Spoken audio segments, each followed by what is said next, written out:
Maverick News presents The Rick Walker Show. Defrag your mind.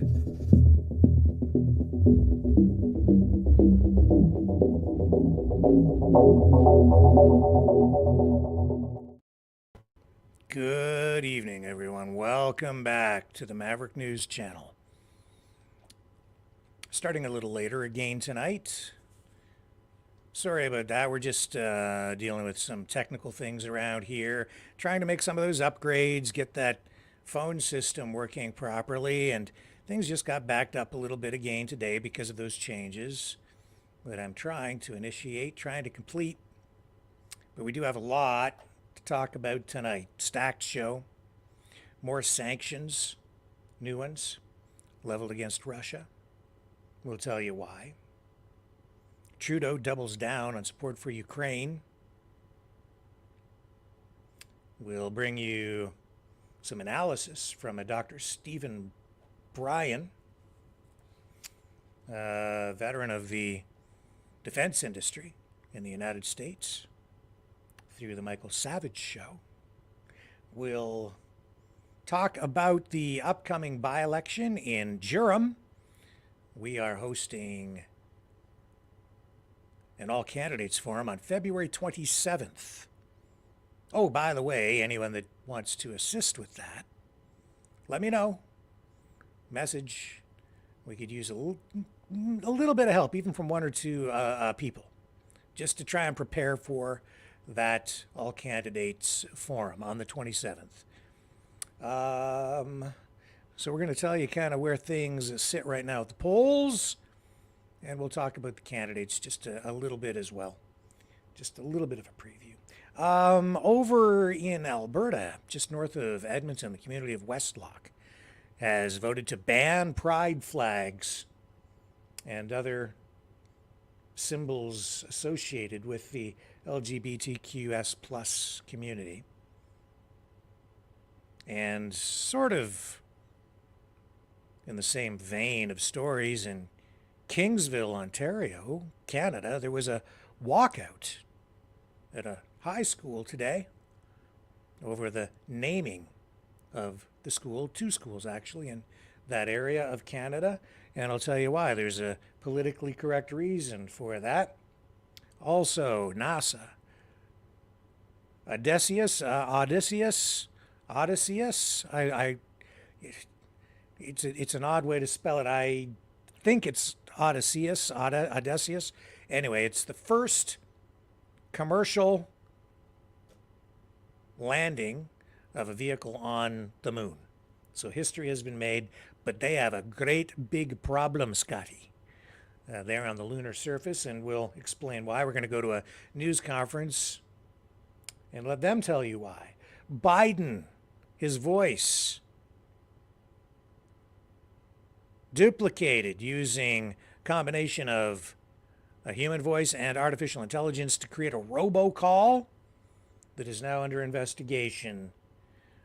Some people not too happy about that. And speaking of AI, Google Gemini under fire because of an exposed bias in the computer code that apparently has made it difficult, if not impossible, to get Google Gemini to produce images of white people. I'm not my words, I'm just the messenger. Don't shoot me. I'll be right back, and we'll start digging into the news of the day. And if there is time, I think I have that phone system finally figured out. So we'll have we'll have that to look forward to later on in the broadcast. Stick with me. There's more ahead right after this. The information war is raging. Truth without integrity is worth nothing. Maverick News. Because those who have power and those who seek it must be held accountable. The world is watching. Join our family of truth seekers. Donate today and add your voice to the chorus of Maverick Knights. Donate at maverickdonations.com. Truth. Integrity. It's the Maverick way.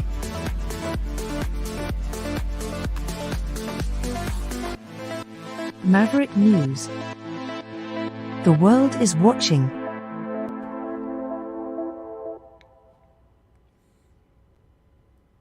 I am back. So here we are.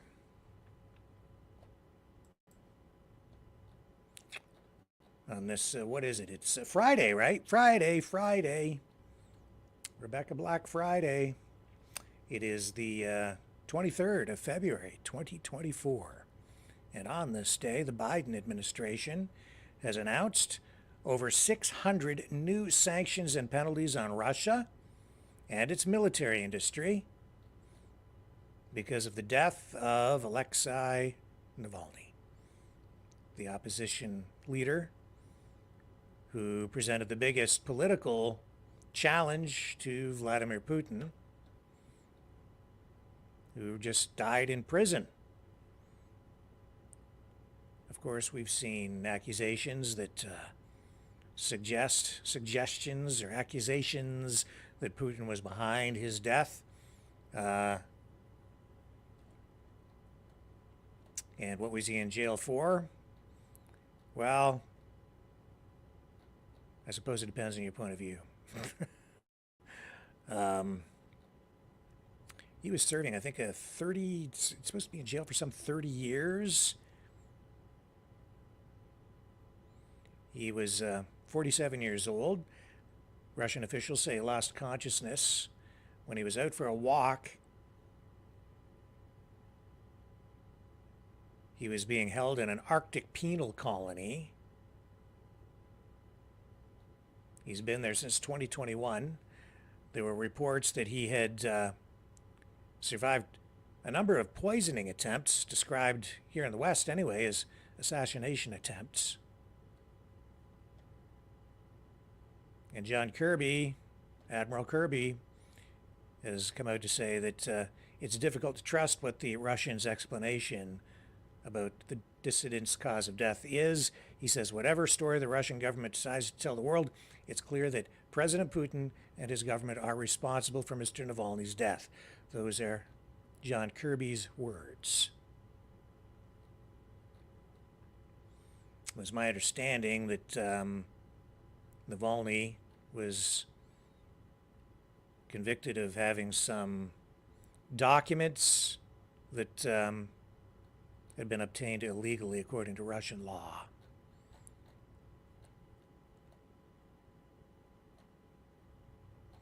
In any event, more sanctions, 600 of them, and I don't know how effective that's going to be or what kind of difference it's going to make. I know that overall the sanctions imposed on Russia because of the war in Ukraine have been largely ineffective, as you've seen from the reports we've had here showing that the Russian economy seems to be just humming along okay. In some cases prices considerably lower, especially for things like gasoline over in Russia compared to the way they are here. Now, when we did compare prices for groceries and so on, it looked like overall things priced, comparably when you take average income into consideration. But there is another story for further examination on another day, because here we are 2 years into this war, and what we are seeing is Russians making new gains in Ukraine, and Ukrainian forces reporting shortages of ammunition, reporting shortages of other supplies. That battle in Avdiivka that we went into some detail on here the other night with Kevin Michelizzi, who's a contributor from over in Crimea. That battle, we did touch a little bit on the strategic importance of that location, that particular battle, and it was bloody, a bloody, bloody battle. And it's pretty clear that Ukraine suffered a crushing blow there, a serious defeat. We know that Ukrainian officials even have come out to say that it was, as Zelensky himself said, that it's because there was a lack of munitions, a lack of resources there, which is one of the main factors for Ukraine not being able to hold that location, that city. And in the end, the defeat came in such a way that the Ukrainian forces had to leave some of their wounded behind. They were picked up by Russian forces as they moved through. And the reason I'm talking about it here tonight is because as more information filters through and we hear more about all of this, we're learning that that particular defeat, because of its location, was may actually end up being a pivotal moment in this conflict. It may signal the beginning of the end for Ukraine. What we're getting tonight is word that Ukraine is putting together reinforcements, and they are moving up to try to defend territory now. They are on the defensive and also trying to getting ready to mount some sort of a counteroffensive again. But the city of Avdiivka was a fortified stronghold. It was sort of a gateway into, the Odessa area, and it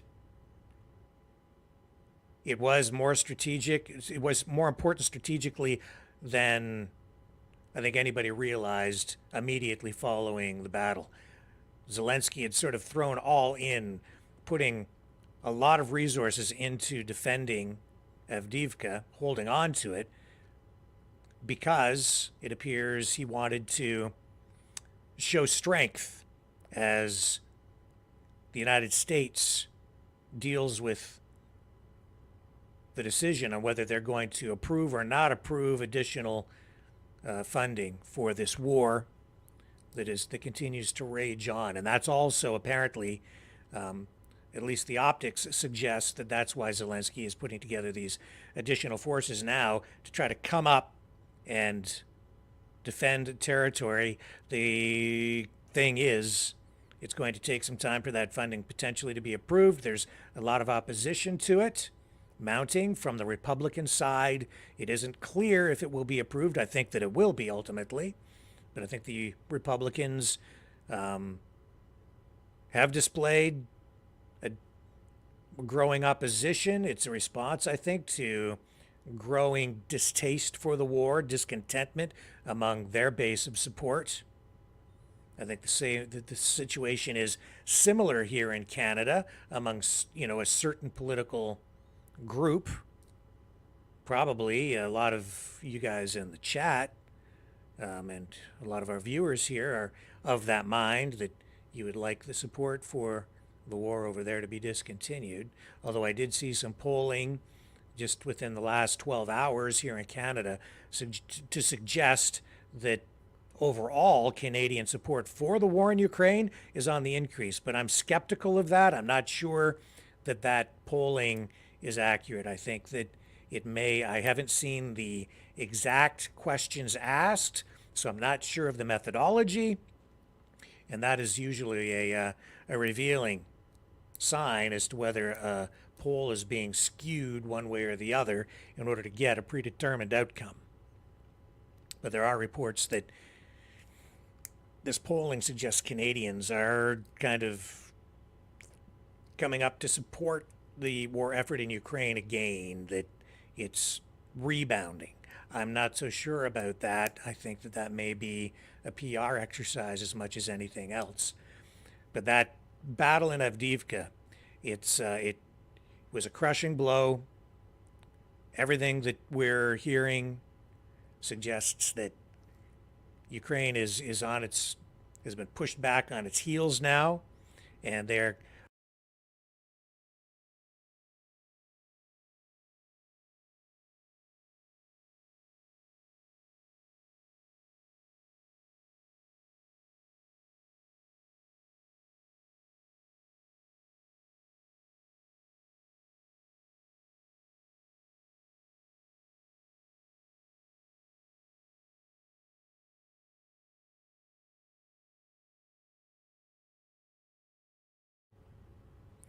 sorry about that. Microphone lost contact with the computer again, but I'm back. Yeah, so a lack of shells. Also, hearing that some of the shells that were earmarked and destined for Ukraine were redirected to go over to Israel for the war over there in Gaza. We're following that. Munitions production, I know, has been ramped up in the United States, but I think they need more time. And it is not clear if Ukraine will be able to hold on long enough for the additional support to show up. I think they will. That's my personal opinion on it. But what will the losses be? I don't know. They're mounting over there. Ukraine is in a more serious defensive position than anybody, I think, realized earlier this week. So they're just holding on, and Zelensky is it's pretty clear he's begging for support from the United States while he tries to put up a brave front. And his existence as a human being, I think at this point, may be in jeopardy. His very life, because there are no elections under martial law over there, and yet I know that there are rumblings that we could see leadership change, regime change even, in Ukraine. And that's only going to happen one way, if there are no elections.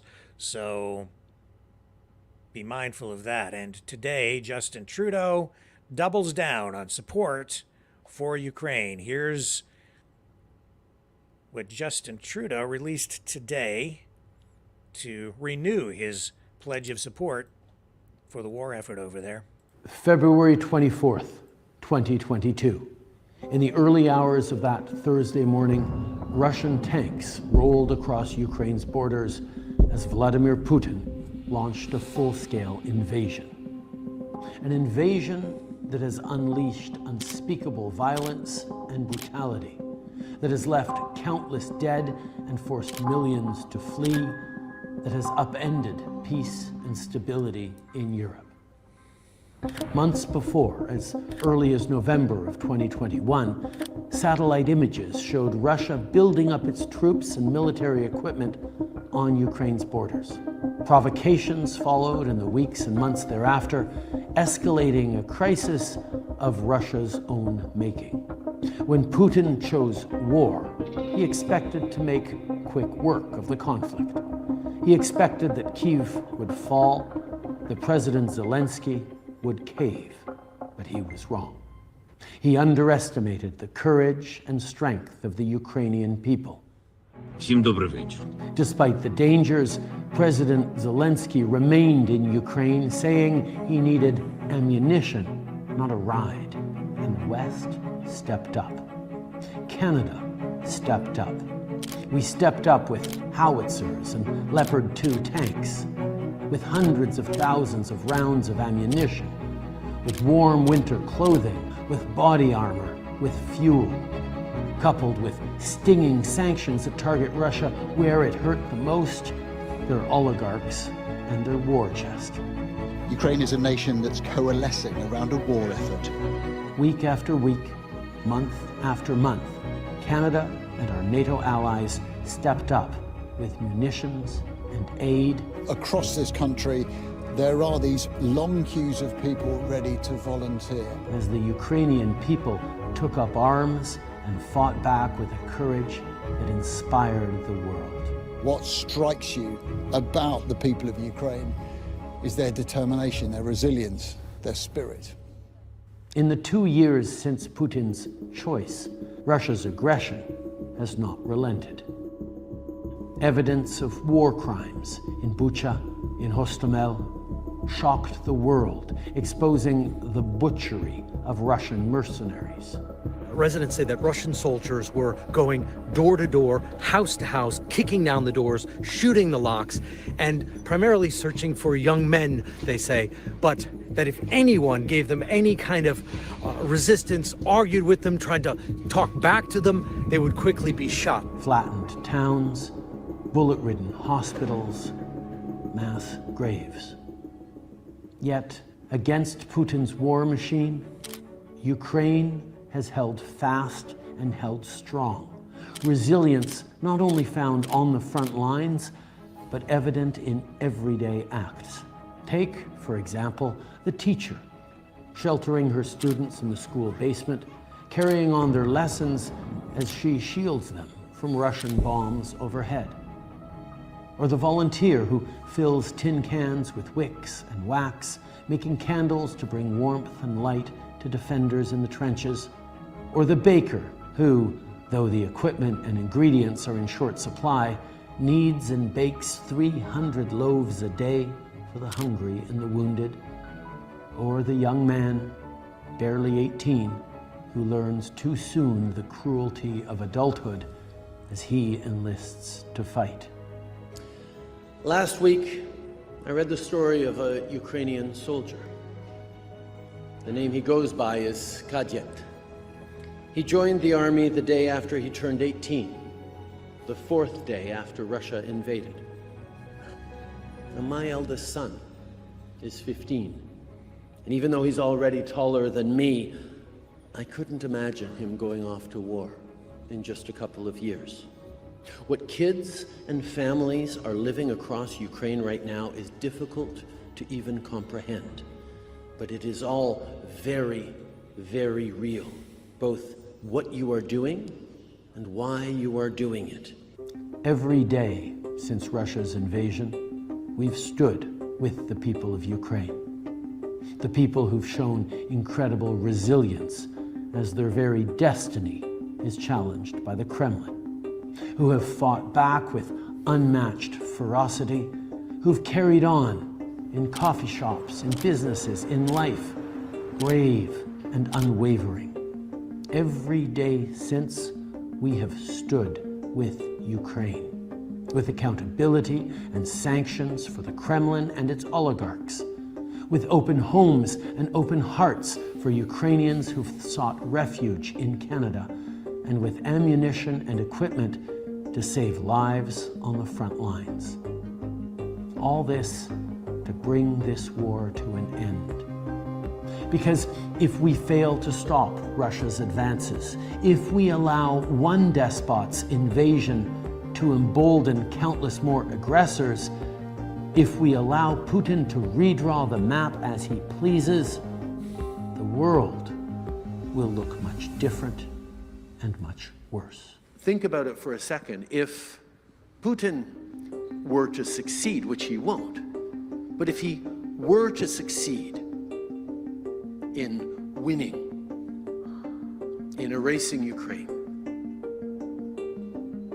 what message would that send to anyone else around the world who has a slightly bigger army than their neighbor? The 75 years of stability, of peace that we had since the end of World War II around the world that led to an era of prosperity, of growth, of opportunity for so many of us around the world, that saw billions of people lifted out of poverty all around the world, would be once again put at risk if suddenly might becomes right once again. But today, as the war drags on, and as more Ukrainians die defending their homeland, some voices are growing tired. It's in peaceful democracies like Canada that some people and some parties are wondering if Ukraine's democracy is important enough, if this fight is worth continuing. Well, know this. Despite the voices of the tired who want us to close our doors and cut off our allies, Canada's support for Ukraine is unwavering and unequivocal. We will defend a future for Ukraine that's written by Ukrainians. We will defend a Ukraine that stands strong and free, and we will be with Ukraine in this courageous fight for as long as it takes. Slava Ukraini, Heroyam Slava.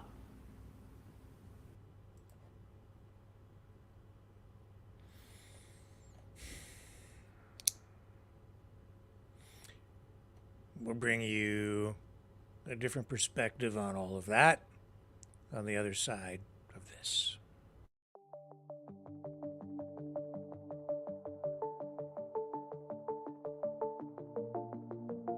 Greetings, brave Mavericks. Our quest for truth continues. We go beyond fake news. Together we expose propaganda. Together we pull others out of rabbit holes. We are maverick thinkers. We are all unique individuals, defenders of individual rights and freedoms, credible, trusted, grounded in reality. Maverick News, Maverick News. Defending free speech, free speech. Donate at freedomreporters.com. Do it now.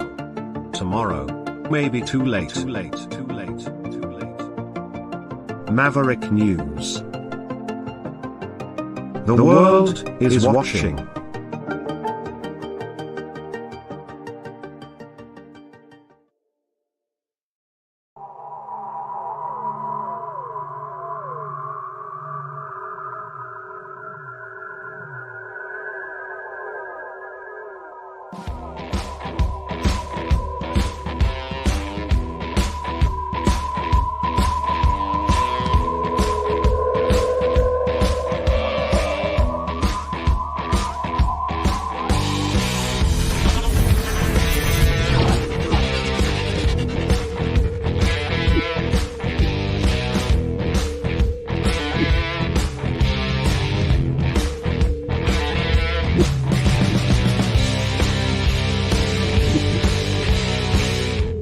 Maverick News.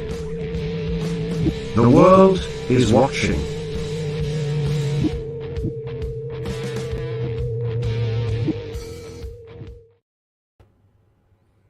Dr. Stephen Bryan is a defense specialist, served with previous U.S. administrations, including, I think, Reagan. He, after the Cold War, helped to prevent the leak, the seepage of U.S. military technology to countries like China and Russia. He's an expert in, that field, so he's well versed.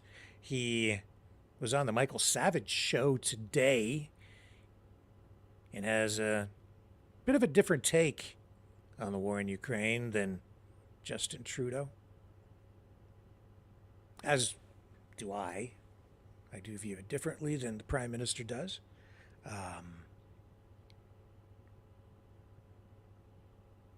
So I have a clip here lined up with Dr. Stephen Bryan on the Michael Savage show, talking about, again, that battle in Avdiivka, which appears to have been, as I say, maybe it is a pivotal battle, a pivotal moment in this conflict. It looks like Putin really ramped up the resources on the Russian side and really took it to the Ukrainians with a lot of air support, cluster munitions,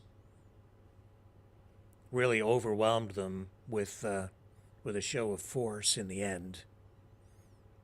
And here's Dr. Stephen Bryan giving his assessment of where things are at the moment over in Ukraine. Can impose mine on the poor people on the West Coast, where there was less competition. So I thought. But, we're talking about life and death, war and peace. And so Zelensky loses Avdiivka. Does the United States recognize the significance of this loss, Mr. Bryan?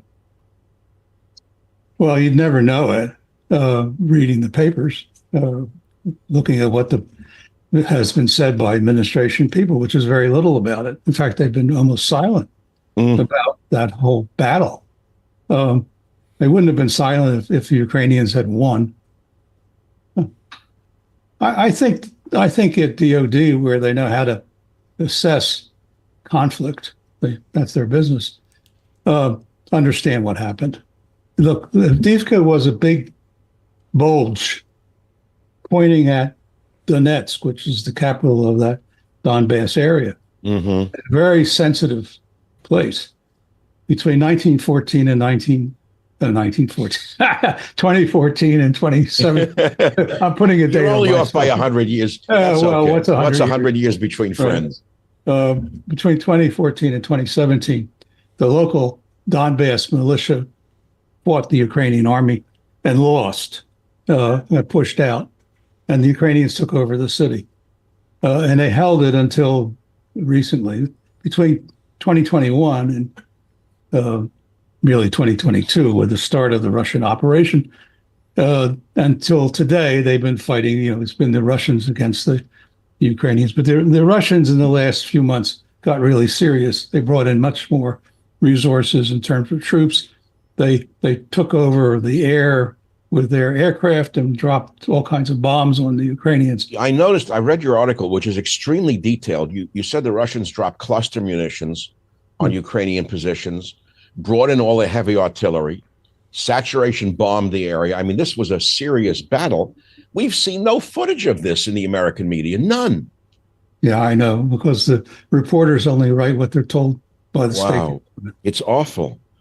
It's just awful. I mean, I don't think it's a shame, because I think, Americans should understand this is a very tough war, very brutal on both sides. I mean, I'm not trying to excuse anybody here. It's just a tough, nasty, rough war. And Americans have very little perception of it because the newspapers don't cover it. They don't cover it, sure. During the Vietnam War, when the whole press was given to us losing to the communists. Oh, yeah, every day. We were fed pictures of dead Vietnamese virtually daily and injured American troops daily. Yes. No. I was in Vietnam twice, in 74 and 75. I saw it firsthand. You were fighting down there? No, I was not. I was working for the Senate Foreign Relations Committee, and I was sent there to assess the war. Well, you were right next to it. At least during the war, we saw horrible pictures, and it made people turn against the war. Here, we're hearing nothing but Zelensky, the comedian, telling us how wonderful things are going. Just send us more money and more ammunition, which is actually, how is it that the United States, given our industrial base, has run out of 155 millimeter artillery shells? How is that even possible? Well, I think what surprised the Pentagon was the huge amount of shells that were being used by the Ukrainians against the Russians. I mean, massive. They never thought you would use artillery that way. So they never planned on large stockpiles because they never thought it was that big a deal. The military has gone to the air age. We're going to get the F-35s and the B-1 bombers and all that stuff. And that's how we're going to take care of things. So they never really, the artillery's old stuff, old fashioned. It's the Revolutionary War stuff, firing cannons. Well, it was there. They had it then.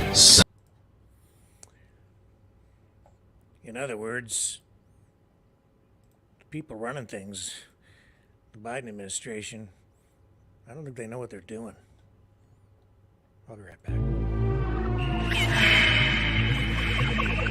Fighting the Great Reset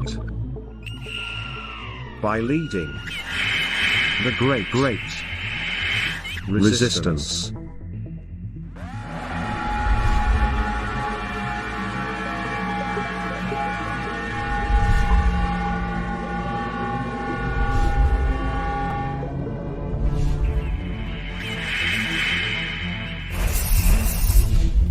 Maverick News.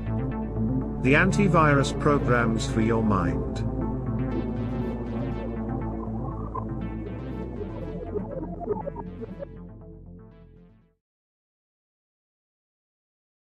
The information war is raging. Truth without integrity is worth nothing. Maverick News. Because those who have power and those who seek it must be held accountable. The world is watching. Join our family of truth seekers. Donate today and add your voice to the chorus of Maverick Knights. Donate at maverickdonations.com. Truth. Integrity.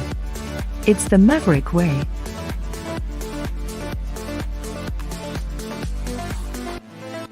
Maverick News.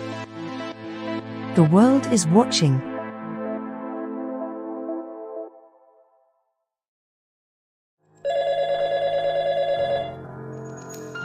Feel the vibrations.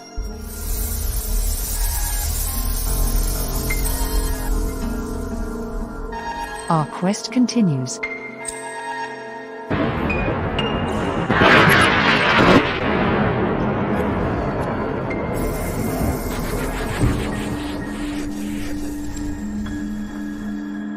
The truth is out there.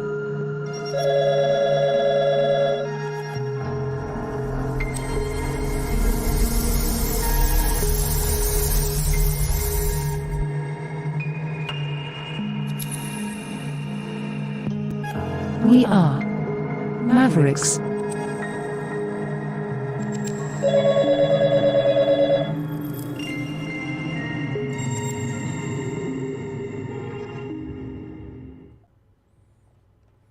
Okay, I'm back and just dipping back into Canada for a moment. Just a reminder that we are having a by-election up here, a federal by-election where the former leader of the Conservative Party of Canada vacated his seat. Aaron O'Toole, no longer the leader, now Pierre Poilievre is. So there's a by-election going on.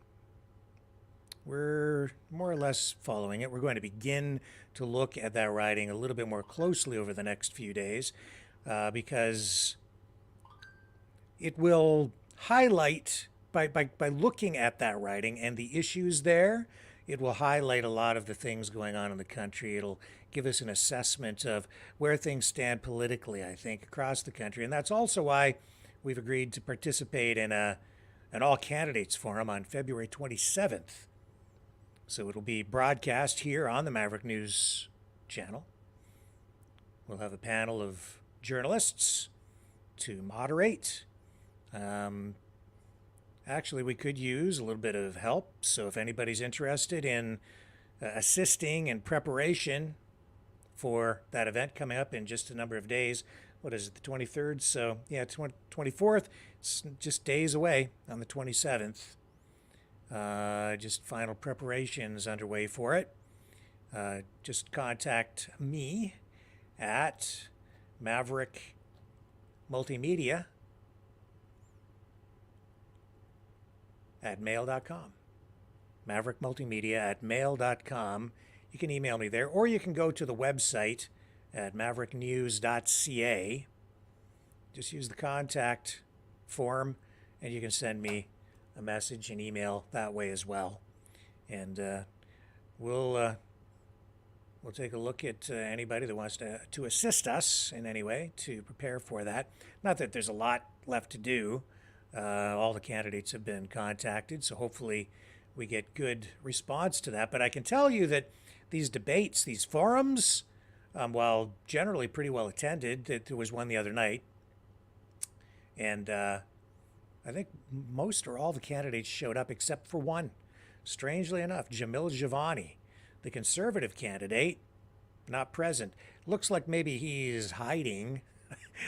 He's way out in front in the polls, and that might be why.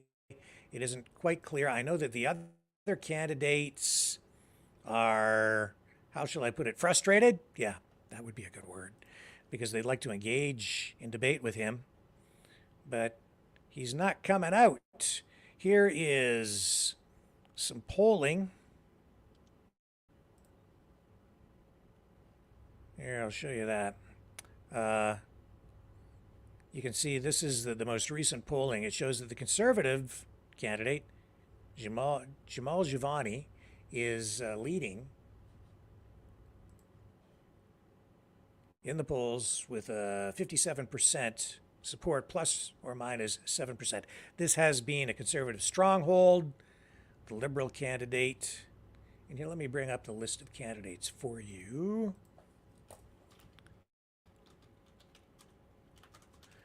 By-election candidates.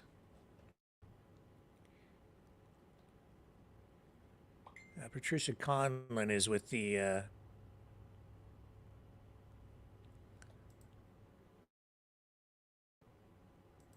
Patricia Conlon is the PPC candidate. I want to make sure I get all the names correct. I don't want to mess this up.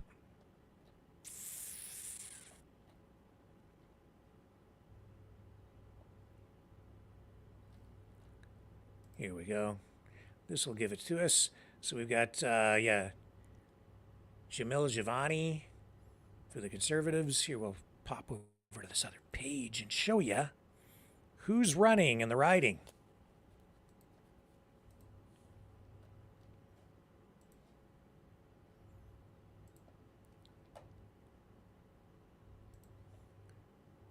Jamil Giovanni, Robert Rock for the Liberals. Chris Borgia is the New Democrat. And Patricia Conlon, PPC. Kevin McKenzie is with the Green Party. Grant Abraham, who has been on this program for an interview just recently, is with the brand new, newly minted United Party of Canada. He was hoping to run for the leadership of the Conservative Party. That didn't work out for him. So he now has his own party, and he's running in that riding in the by-election. There's also an independent candidate, Pranay Gunti. I've spoken to him on the phone. He's been invited. I think he's showing up for the debate. If I missed anybody, Kevin McKenzie represents the Green Party. And there's also a centrist party candidate, Khalid Qureshi. Now, there's a Rhinoceros Party candidate. His name is Adam Smith, but he's hard to find. There's no actual picture of him up anyplace. I'm beginning to wonder if he even exists. Not that the Rhinoceros Party tends to do very well at the polls in the end. I think there's as much of a parody party as anything else. Robert Rock had an event. He's the candidate, the Liberal, who has that cafe or restaurant.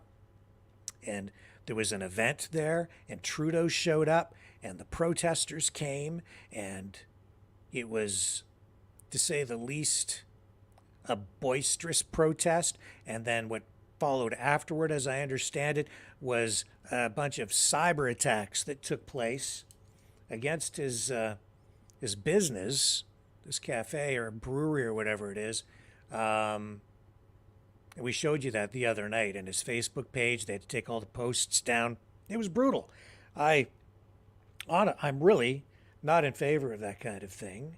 I think it's terrible, really.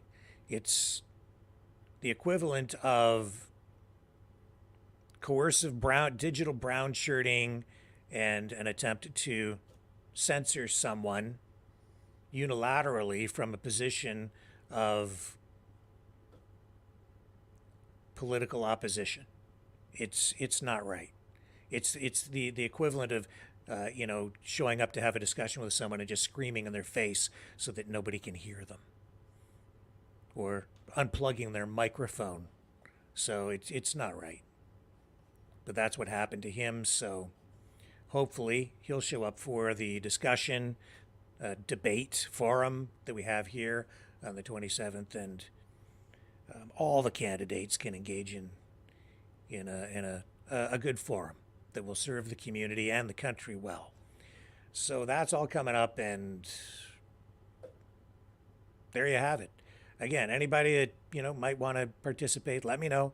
Message me, and maybe we can get you involved in some way. It wouldn't be a lot involved, not a lot of work, just a few little tasks maybe that you might be able to help us with as we finalize preparations for this event on the 27th. Still a number of days away. Stay with me. More ahead right after this. The New World Order. Government overreach. The Great Reset. Mainstream media lies. Now more than ever, independent voices are needed. Donate now at freedomreporters.com. That's freedomreporters.com. Maverick News. The antivirus program for your mind.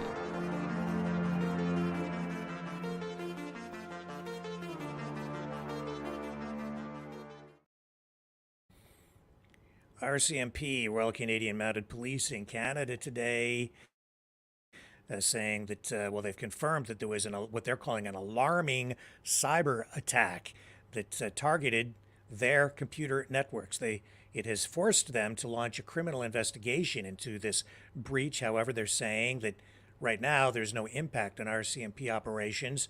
They say there is no known threat to the safety or security of Canadians, but this is a major concern for them, and it should be for us too, I think.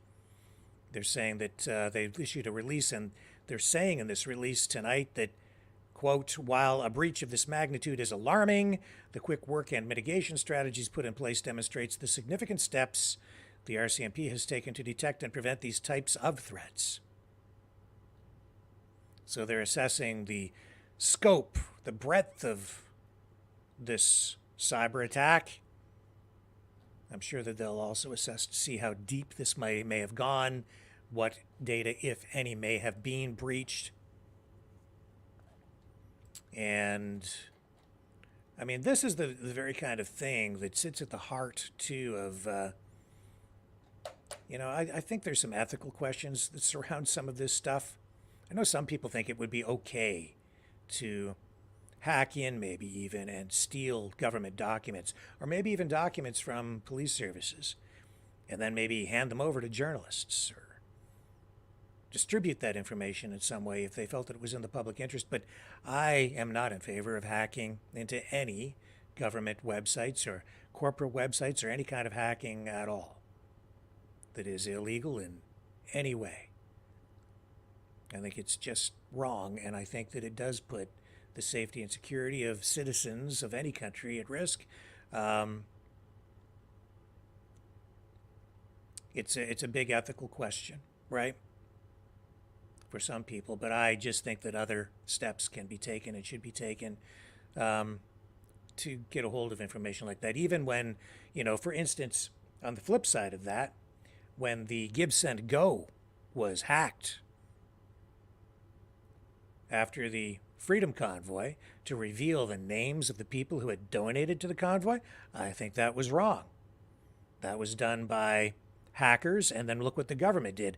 They did exactly what some journalists might do, and took that stolen information and released it, published it, essentially, to dox those people who had donated to the convoy and then targeted them. And the result of that was some people lost jobs, were reprimanded by employers. We saw some police officers who had donated suffer the consequences with reprimands. Other people with government jobs also reprimanded. Private information, private financial information that was stolen and then released by government clearly for that purpose. And then I'm seeing also, and this I think some people will be applauding, is that there are now lawsuits, including one by Chris Barber, one of the primary figures in the Freedom Convoy, launching a lawsuit against the federal government now, saying that his charter rights had been breached because the government froze his bank account. That comes on the tail end of this court ruling saying that the use of the Emergencies Act, the new version of the War Measures Act, renamed back in 1988, that the use of that was not constitutional, that it was not used properly, that it shouldn't have been used because we didn't have any kind of existential threat to the government on a national scale. So that's one of 2 lawsuits like that now lodged against the federal government. And then some people wonder, are we actually making any progress and in pushing back against the loss of rights and freedoms? And I would say, as citizens, as the people of Canada, I would say absolutely. And there's an example of exactly how things are balancing out and self-correcting. And even though that court case, that decision by the judge saying that the use of the EA was unconstitutional, even though that's being appealed by the federal government, it remains to be seen what will end up happening. We're already seeing now the dominoes start to fall back the other way. Pendulums in politics swing both ways. Patience. Patience. The system is designed to self-correct. You just have to give it time. And people like Chris Barber are pushing back, citing violations of their rights, and it's giving people like that also a forum in which to showcase the harms that they suffered at the hands of the federal government with that kind of overreach. Damaged credit scores, suffering among their family, the damage to their businesses. The list of harms goes on, and we'll hear more about it as that case winds its way through the courts, including that appeal as well. And I think that that decision by the judge was pretty airtight. I don't think that it will be overturned. I think that decision will stand. Now, some people will sit there and say the entire system is corrupt. It doesn't stand a chance. It's not even... It's blah, blah, blah, blah, blah. Yeah, well, give it time. Did anybody expect that we would get a ruling like that? Did anybody even know that that court case was happening? Nope. It was very quiet, sort of flying under the radar, and then there it was. Bam, it happened. In the end, the truth comes out.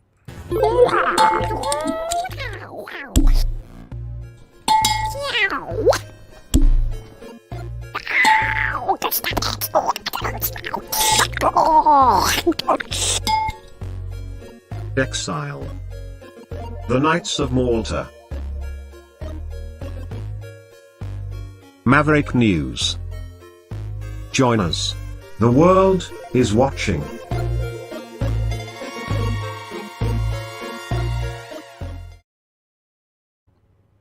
And as you know, that whole thing with the Knights of Malta, you know, the inspiration for all of this and that initiative comes from our regular viewer who's here virtually every night, Choosy. Choosy, I'm sure you're out there in the chat watching someplace. And just a reminder that we do have Exile, the Knights of Malta t-shirts is still in stock and ready to ship immediately for anybody that donates $30 or more. And you can view the Exile, the Knights of Malta initiative in a number of ways. I see it as an ongoing effort to purge the system, purge the country, purge our society of political corruption. And Choosy, I know, has been on the show a number of times talking about this, explaining his perspective on it. And, you know, there's some real truth in what he's saying.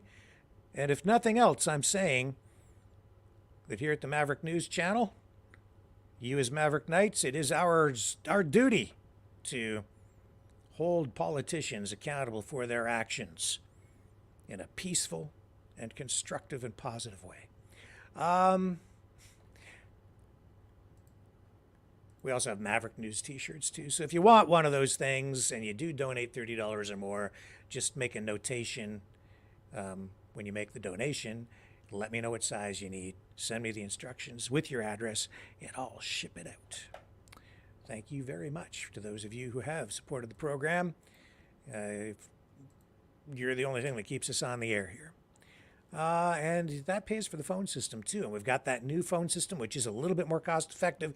And I think it's going to rock and roll tonight. I think I finally have the bugs worked out of it. It should just hum along for the full length of the conversation tonight without the 15-minute increment breaks. I just didn't have things quite set up properly. Now, the military in the United States says that a high-altitude balloon has been detected over the western U.S. Another one! It set off a frenzy on mainstream media. You'd almost think that this is almost as exciting as a UFO sighting. So I know exactly what people are going to say immediately. They're going to say, it's just a distraction. I don't know what it is, man. I do know this. It's a balloon. Because they told us so on CBS. Hello, everyone. I'm Elaine Quijano. We are following breaking news. The United States is tracking a high-altitude balloon flying over the western part of the country. One official told CBS News the balloon was seen over Colorado. Military aircraft spotted the balloon and determined it is not a threat, but its origin and purpose are still unknown. It's reportedly drifting east in the jet stream. Now, this comes a little more than a year after the U.S. shot down a massive Chinese surveillance balloon off the coast of South Carolina. It was later revealed that several such balloons have entered U.S. airspace since 2018 and evaded early detection at the time. China claims the balloon shot down last year was merely a weather monitoring station, and it had been blown off course due to high winds. President Biden... Anyway, blah, blah, blah, blah, blah, blah, blah, blah, blah. There's another balloon. And they're, I don't know, they're going to scramble jets and go do air-to-air combat with the balloon.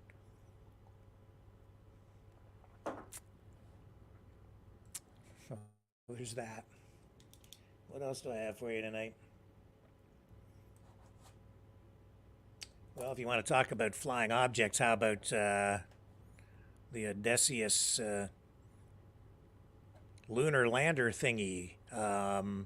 There's a private company, I guess, and what they've done is they've made history by landing a craft on the moon. It's the first moon landing by a company. It happened yesterday. But they have a problem because the lander has fallen down and it can't get up. It fallen down and it can't get up. I shouldn't make light of it. I'm sure they have a lot of money wrapped up in this thing. So we're going to go to a news conference here at NASA headquarters. Where they're going to explain to us what has happened. I guess this lander thingy, it tripped on its own shoelaces or something and toppled over. And now it's having trouble communicating with mission control back here on planet Earth. Oh, boy. Still, they're getting some data from it. And I think they have a little model here that they're going to use to explain what happened and what they're going to do with this machine that they launched up there and stuck on that big rock that orbits around the Earth. CNN. Hi, everyone. Thanks so much for doing this. Had a quick question for Steve or Tim. I know everyone's really curious about the photos here, so do you guys have any indication if Eagle Cam is in a position to pop off the lander and take some pictures? And to that end, if you could just clarify for all of us, are there any specific payloads, whether commercial or NASA? I know some of them are passive, and you're still working on figuring out these data downlinks and stuff, but are there any that you know for sure or just haven't gotten any data yet and don't know if you will get data from? Thanks so much. Well, fortunately, again, Eagle Cam sits on a panel. Let me show Tim. If panel E, I believe, is towards the surface of the moon, Eagle Cam sits over here on this panel, and we plan to eject that camera off the side, so it will fall about 30 meters or so maybe not that far, away from the lander and get a good shot of the lander position this way. So we're looking to power up that Eagle Cam. We were waiting on getting commanding ability, power that up, clear that SD card and fire the camera, and so we can get a view back to our lander. So that's a very exciting image for us. The reason it wasn't fired as we were landing was because of this nav system initialization that we had to do, which put a flag up to flag the Eagle Cam not to fire. So that was part of the troubleshooting we had to do to get the Doppler LiDAR into the nav system. We had to do these navigation initializations, and that shut off the Eagle Cam. And we knew that was in the software, but we just did not have time to go fix that. And so now we'll get it and get the image in the orientation that we need. The other question you had about commercial payloads, we think we can meet all of the needs and from the commercial payloads that we have in the orientation we have. The one on panel E that's covered right now or shaded by the lander and the surface is the ArcCube project, and we believe we've got an image of that already that we can download and share with our customer. I'll add that for the NASA science payloads, as we said earlier, that many of them have already taken a lot of data, a lot of measurements. It and followed over.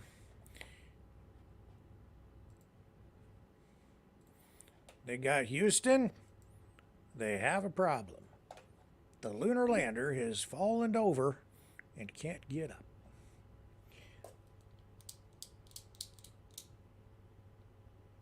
Yeah. Back to politics. Community of Westlock, just north of Edmonton, in Canada, the province of Alberta, has banned pride flags and rainbow crosswalks after a plebiscite. So this came on my radar this afternoon, and it's highlighted for me, again, the political mood in this country, and it is not good. Here's a headline for the story online. Canadian press doing the story, being picked up by news organizations across the country.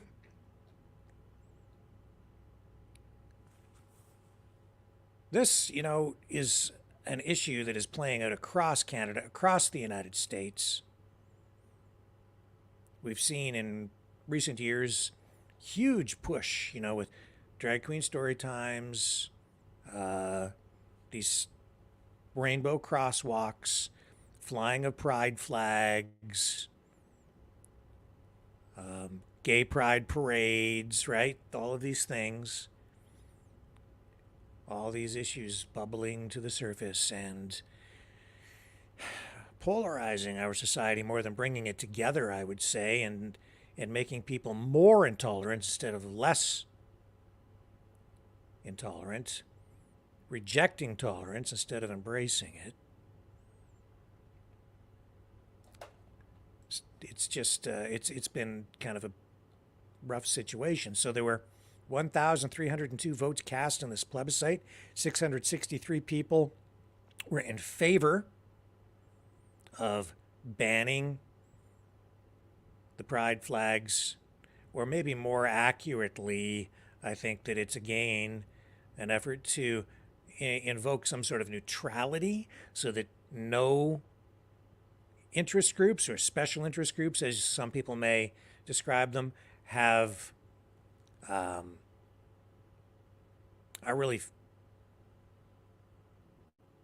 flying flags or displaying political symbolism on public property, like in front of municipal buildings, things of that nature. So I can't say that I understand all of the nuances in this pushback or what this decision means exactly, but it is clear that the pride flag and those rainbow crosswalks are not going to happen anymore unless there's some sort of a legal challenge launched against it. Now, today there was supposed to be something called it's called a neutrality group, and they were going to have an event there to bring people together more. Now, I reached out to a few people about this issue,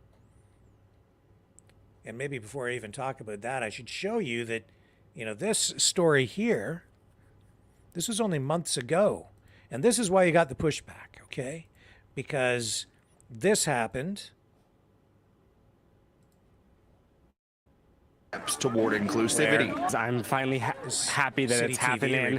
And it was just months ago that they painted their first Pride crosswalk, and this was with each stroke of a paintbrush, a small community in rural Alberta taking steps toward inclusivity. I'm finally happy that it's happening, and it's good to get a bit of color in here.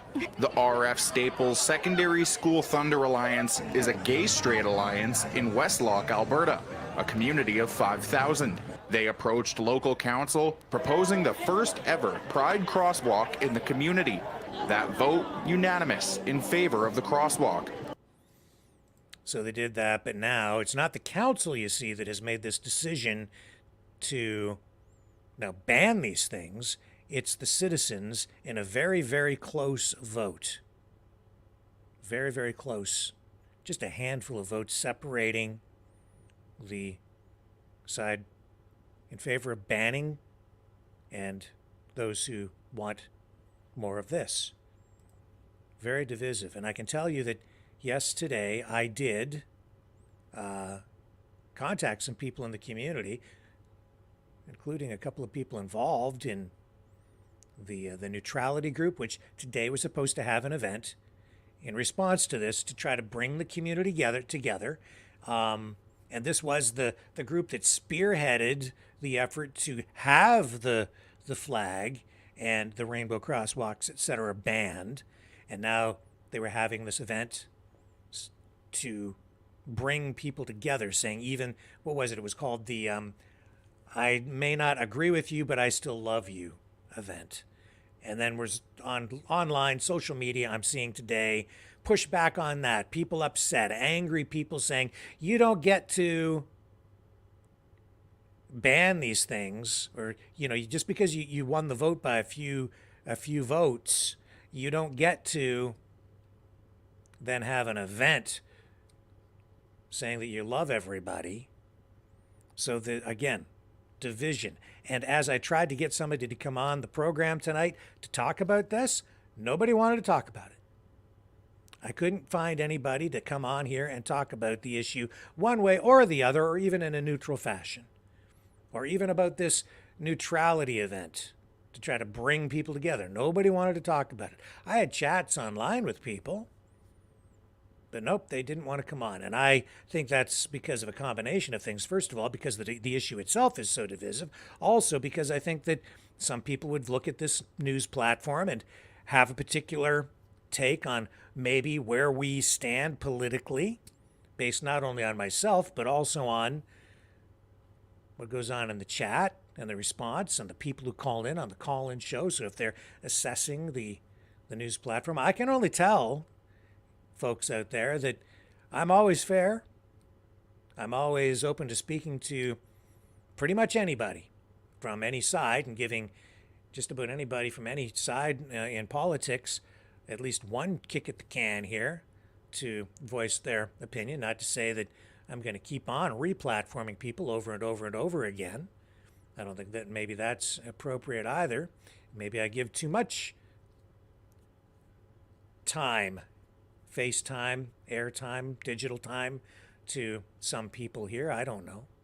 It's hard to strike the right balance, but I can only say that I do my best to be fair and explore all sides of an issue. And even though this is new form journalism, and at times I do express my own opinion as well, along with many other people who call in and express their opinions, or who appear on the program and express their opinions, I always try to be respectful of other people. And I do want to give people an opportunity to share their voice. So in no way was anything I was doing today meant to be interpreted or as a covert undercover hostile action, lying in wait for someone to come on here. And I think maybe there was an element of that kind of fear. No. Genuine reach out, genuine request for participation in a conversation tonight so that we could all understand what the issue is over there in Westlock in Alberta. Now, that is obviously a hot button issue, and I don't think we've heard the last of that from that community because obviously very, very close, very deep division there. And I think that is reflective of what we're seeing across North America, at least in Canada and the United States right now, on these kinds of issues. And I think that's extremely, extremely unfortunate. People can't even talk to each other anymore. And people are fearful of coming on here. Not just because of me, and I'm pretty scary, but not just because of me, but because they're afraid of pushback, of being marked out, afraid of backlash in their community from one side or the other. Maybe even impact from their employer, or who knows what. I don't know what they're afraid of. Everybody would have their own reasons. I know many reasons why people might be afraid, but everybody has their own particular view on it and their own particular reason for being afraid, and I couldn't get anybody to come on here. And that is not healthy. That is not healthy for a democracy. It's not healthy for our society, for our communities. It's not good. That in itself undermines democracy, that kind of fear. You need discussion. You need to explore these issues. People need to feel free to express their opinions on these things so that we can get to the right places on these issues that are so important and affect all of us. And so that people understand each other. It's not good. It's a terrible situation when people can't even communicate anymore. That is what happened today. That is what I experienced. And I am so disappointed and concerned. And even closer to home, in the community of Kingsville, Ontario, we saw a walkout today. As this was a walkout involving students and parents upset about the name choice for Kingsville District High School, where there was a new addition put on, I guess, for a kindergarten. And they want to name this thing, they want to take Kingsville out of the name, obviously, because we have a progressive government in place and school board, and progressivism, liberalism, wokeism, if you want to describe it that way, is alive, well, and prominent. And not just that, but anti-colonialism. So people are ashamed of or even angry about our colonial roots, our roots to the monarchy. So you can't even say the word king anymore. You can't even say Kingsville, which is the name of the town. So I guess we're almost on the verge then, if this happens, of renaming the whole town of Kingsville, Ontario. So here's the walkout as it happened today in Kingsville at this school, because what do they want to call it? Erie? I'll get you the name here as you look at this. I want to make sure I get it right. Erie Migration Elementary or something like that.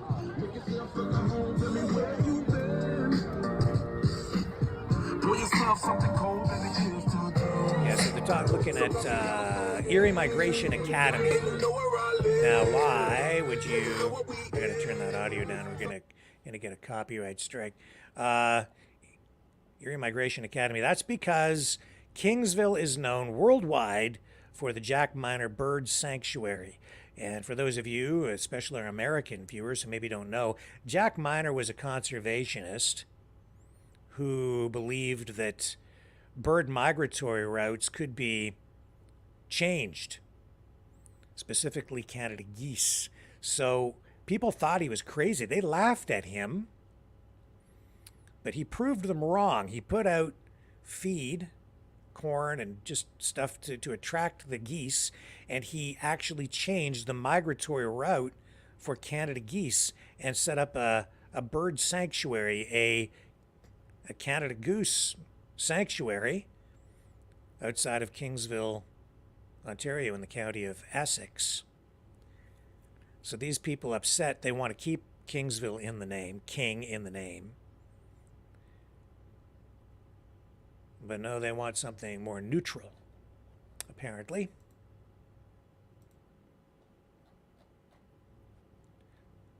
It was a strong show of displeased parents and students. In fact, there were about 100, I thought over 100 people there, I guess, altogether today. This vote took place back on Tuesday, and they wanted to name this new kindergarten to grade 12 school Kingsville Erie Migration Academy.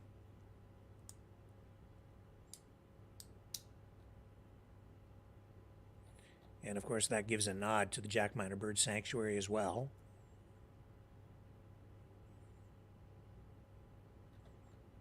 But it is, as I say, you know, an ongoing assault on Canadian history as far as I'm concerned, and some people may applaud that. You may not like our ties to the monarchy or whatever, but the fact remains that is where we came from, and that is how this country was formed. And you can deny the history, you can try to erase the history, but it's still the history.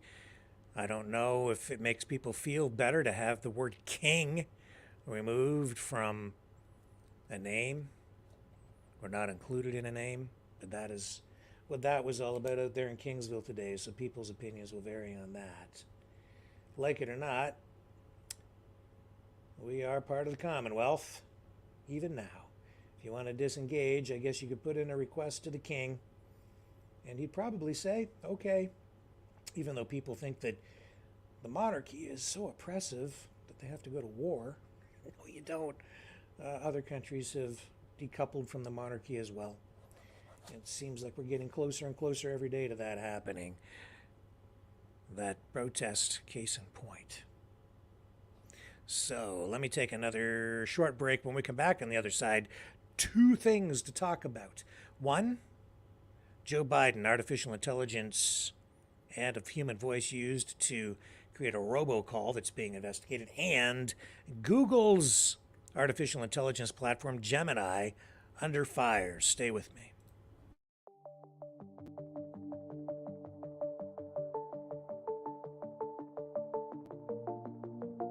Greetings, brave Mavericks. Our quest for truth continues. We go beyond fake news. Together we expose propaganda. Together we pull others out of rabbit holes. We are maverick thinkers. We are all unique individuals, defenders of individual rights and freedoms, credible, trusted, grounded in reality. Maverick News, Maverick News. Defending free speech, free speech. Donate at freedomreporters.com. Do it now. Tomorrow may be too late. Maverick News. The world is watching.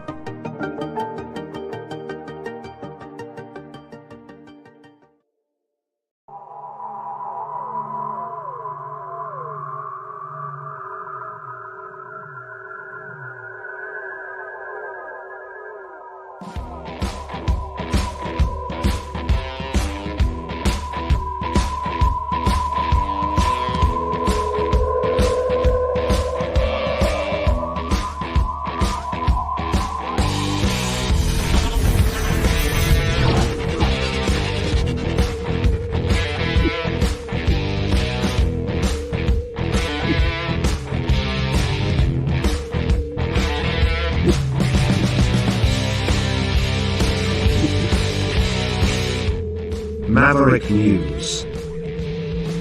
The world is watching.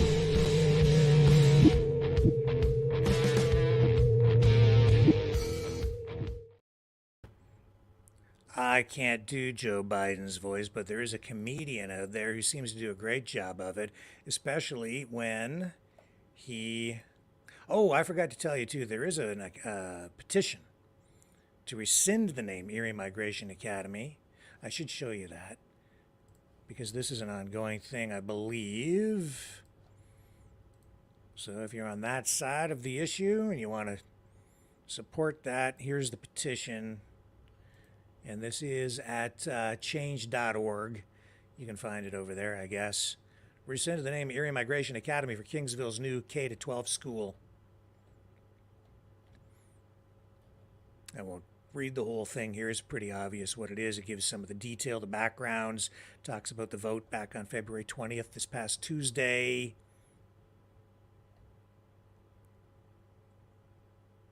Anyway, you got the picture. So the petition is there, and, you know, at some point maybe we'll follow up on that petition as well. As I say, this comedian can do a pretty good Joe Biden impression, I guess. Actually, not a comedian, a magician, I'm sorry. In fact, here, I'll show you what I'm talking about. Here's a headline. This is on NBC. A New Orleans magician. He says that this is a controversial thing. Not controversial, I guess it's actually being investigated. He says a Democratic operative paid him to make a fake Biden robocall. Now, he didn't distribute this call. His name is Dean Phillips. But the Biden administration, his campaign, anyway, the Biden campaign, has come out to denounce these alleged actions and says that they may take legal action against this guy or the people involved. I guess it was other people within this this opposing campaign that initiated this this robocall campaign. And we have NBC obtained this recording of the robocall. We can play it for you here. It's on their website, to give them credit. But this magician says, quote, "I created the audio used in the robocall. I did not distribute it." This guy's name is Mr. Carpenter. Paul Carpenter, and he said he was in a situation where someone just offered him some money to do this thing, and he said, "I just went and did it." He said there was no malicious intent. He didn't know, he says, how it was going to be distributed. But when you listen to what this call says, I think you'll understand why some people are upset. What a bunch of malarkey. We know the value of voting Democratic when our votes count. It's important that you save your vote for the November election. We'll need your help in electing Democrats up and down the ticket. Voting this Tuesday only enables the Republicans in their quest to elect Donald Trump again. Your vote makes a difference in November, not this Tuesday. If you would like to be removed from future calls, please press 2 now. So, that's terrible. They were voting in this thing on Tuesday, and of course, you know, they're trying to get people to not vote with this robocall, telling people to not vote. Don't vote. If you vote for Biden here, it'll just hurt them over there. It was completely misleading.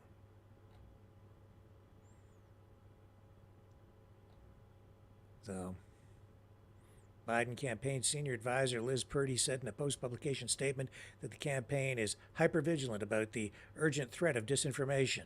We support efforts including by New Hampshire law enforcement to hold those who want to disrupt our democratic elections accountable, she added. Carpenter, who was born in Houston, it says here, and calls himself a digital nomad artist of life, did not expect to end up in the middle of a national political scandal when he says he met Steve Kramer last year. He says, "The only thing missing from the political circus is a magician, and here I am," said Carpenter, who also hosts a podcast, has created mentalism, instructional videos, and says he has performed in 24 countries.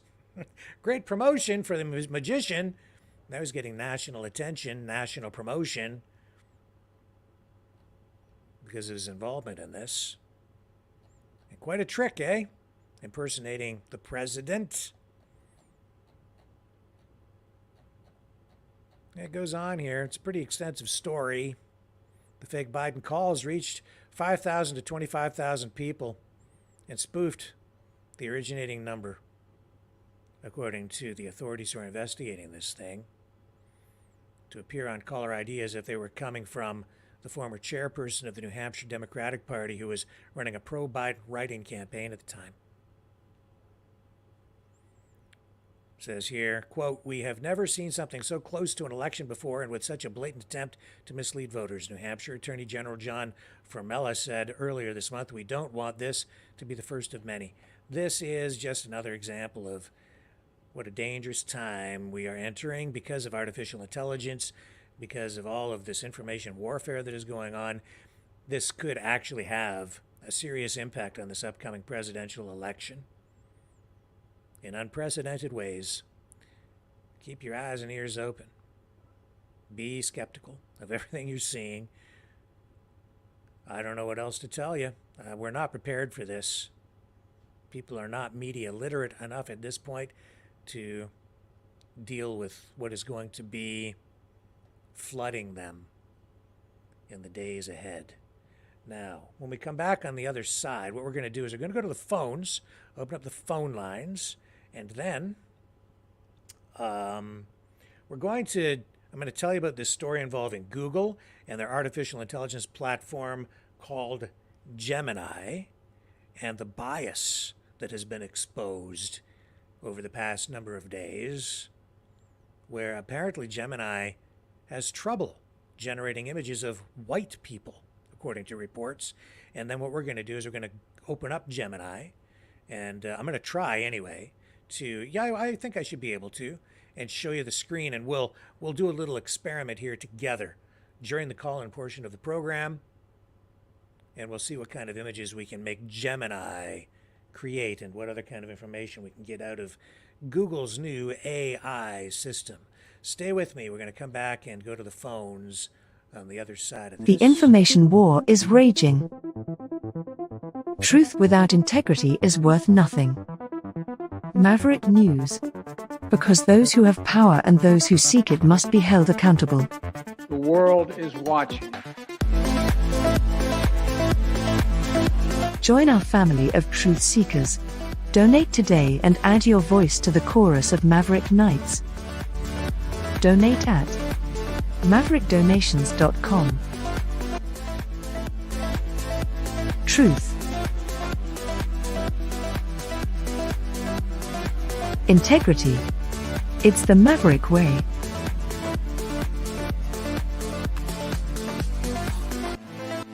Maverick News. The world is watching.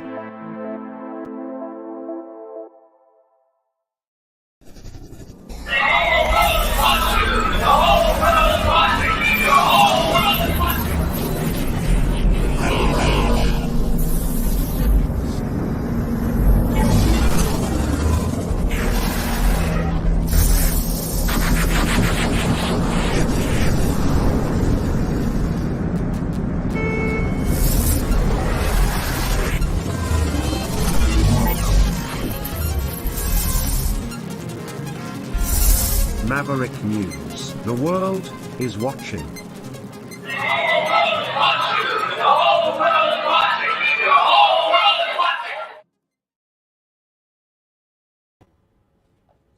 Okay, hang on here. I've missed one important step in the process, and I'm trying to figure out... I hate it when it does that. You make a mistake and then it kicks you out. I really do have it worked out. Hang on. Let me just sign back in to the system one more time. I know it's a little bit boring when I sit here. I'll start from the beginning again. frustrating. That's okay. I can be a producer, a host, a thinker, all at the same time. And you can join me while I punch buttons. Gonna go to those phones in just a moment. I'll get the number up on the screen in just a moment. Come on, system, give me the window. Try it again.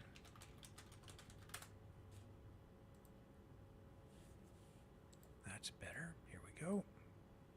I think. There we go. All right, let me punch the numbers for the code.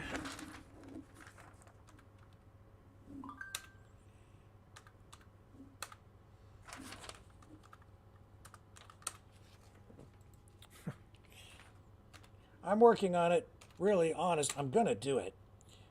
I will make it work. It's going to happen. We're halfway home. Still working on it. Almost there.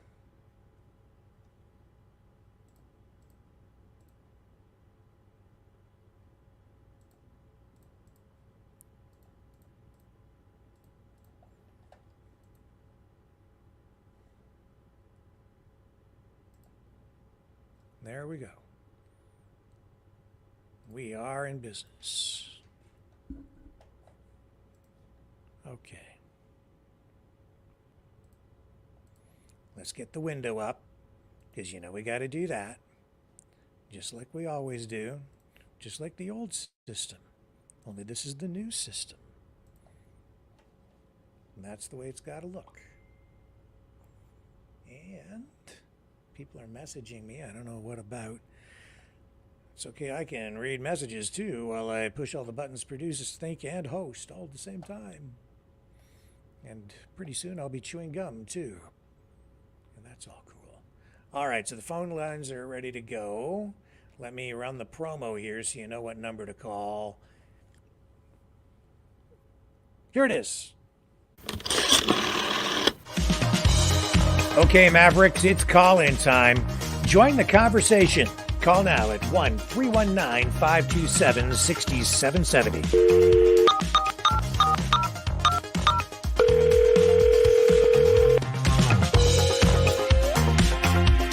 That's 1-319-527-6770.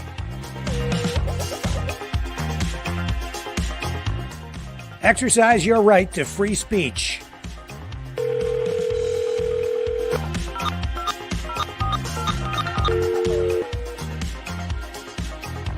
Call 1-319-527-6770.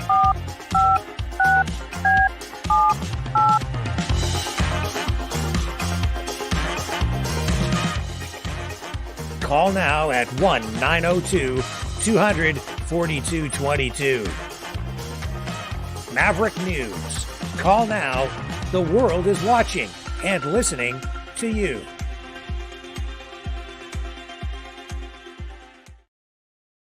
And obviously I need to change that little promo thing there because I ran the wrong number at the last end of it there.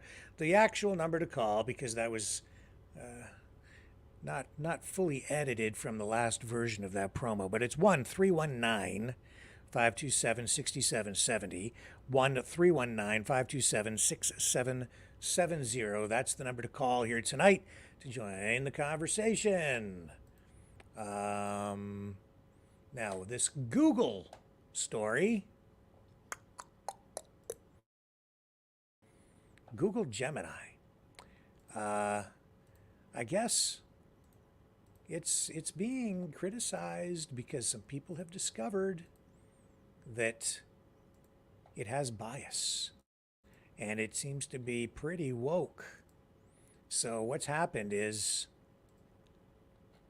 and I hope I can find the clip, I had it queued up earlier. What's happened is some people have come to realize that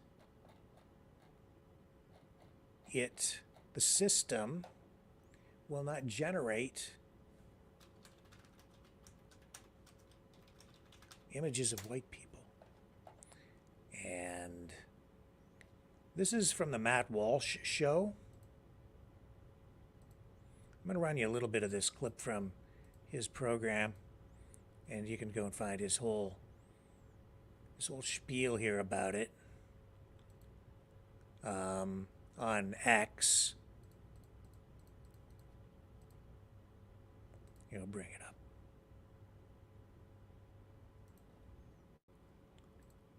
Oh, I need to leave that up, don't I? Yes, I do. Well, I can bring up his thing first, as people kind of jump into the queue. So many buttons to push. Now I've lost his tab. It's a little bit complicated what I'm doing here. Trying to run these things. Got a whole bunch of, I'm going to push this tab right over here so I don't lose it again. Okay. Here's the Matt Walsh clip on Gemini. All right, this is from the Daily Wire. Here he is.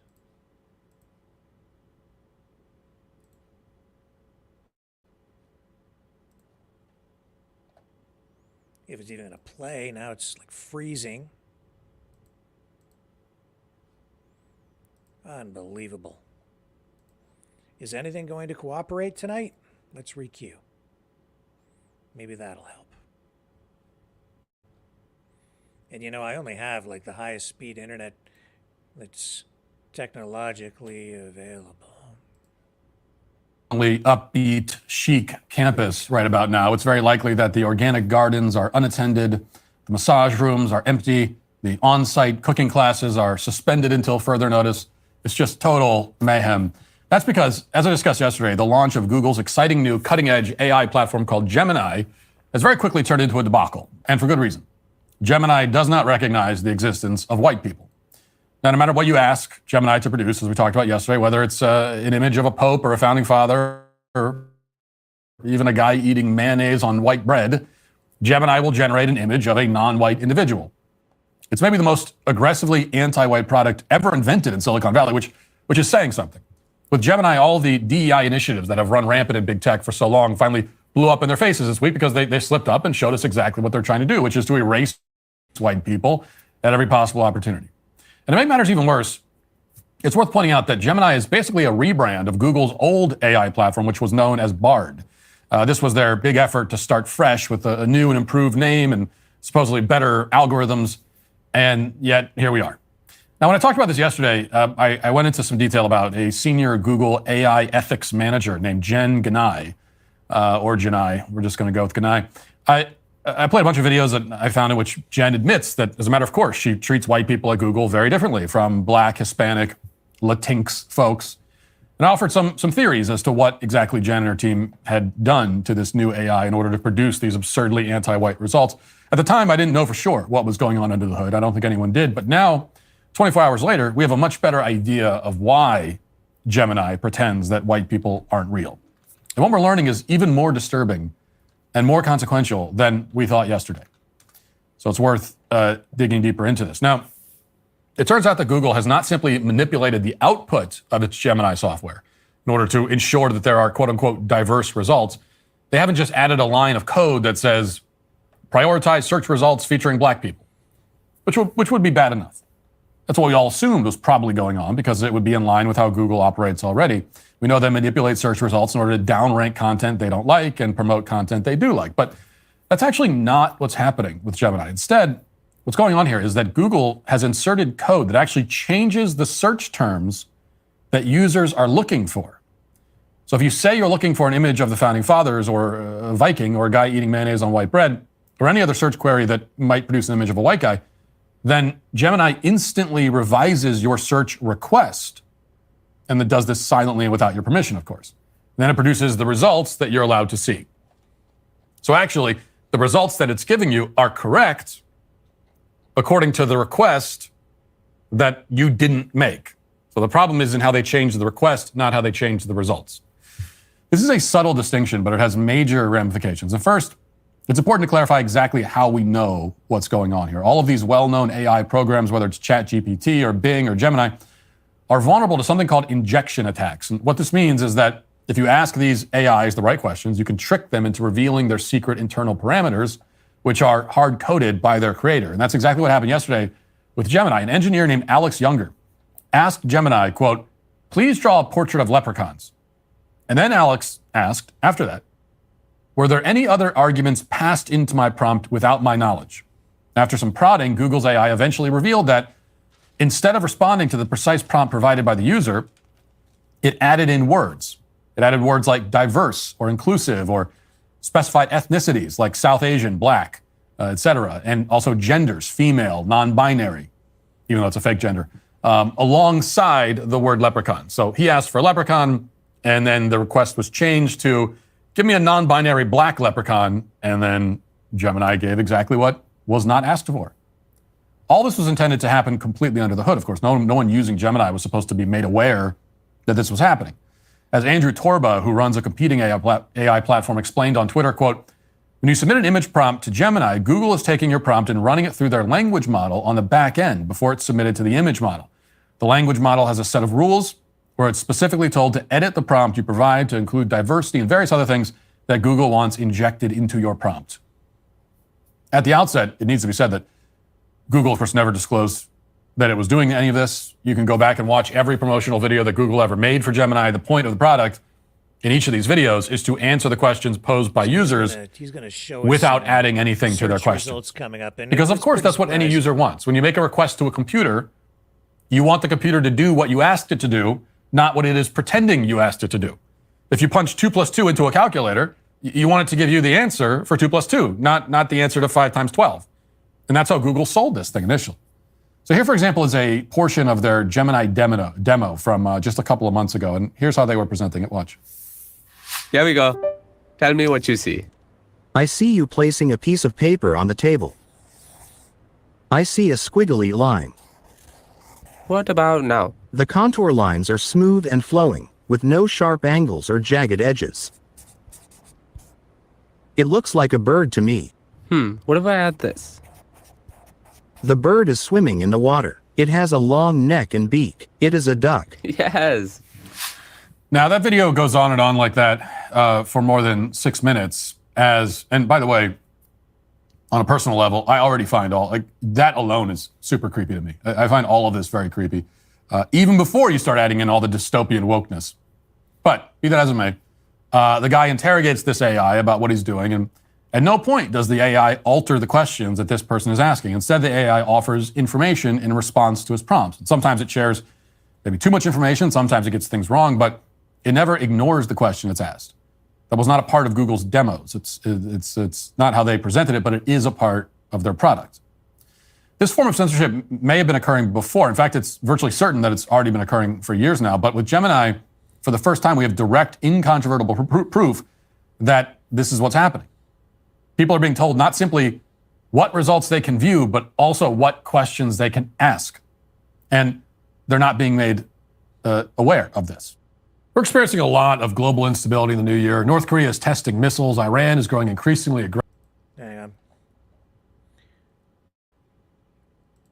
on here. Let's...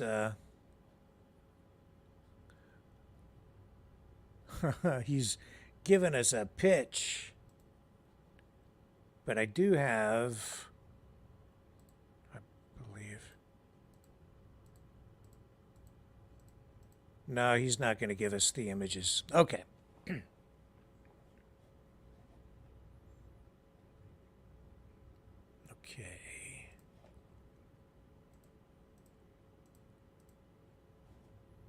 And I'm going to see if I can find you the one with the search results, because that's the thing.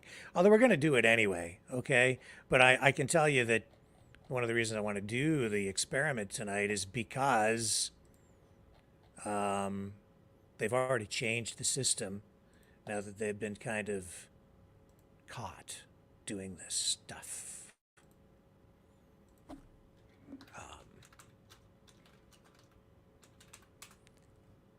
But he has this one clip up where still goes on. Maybe I can just find images of it. Well, let's get the people calling in here.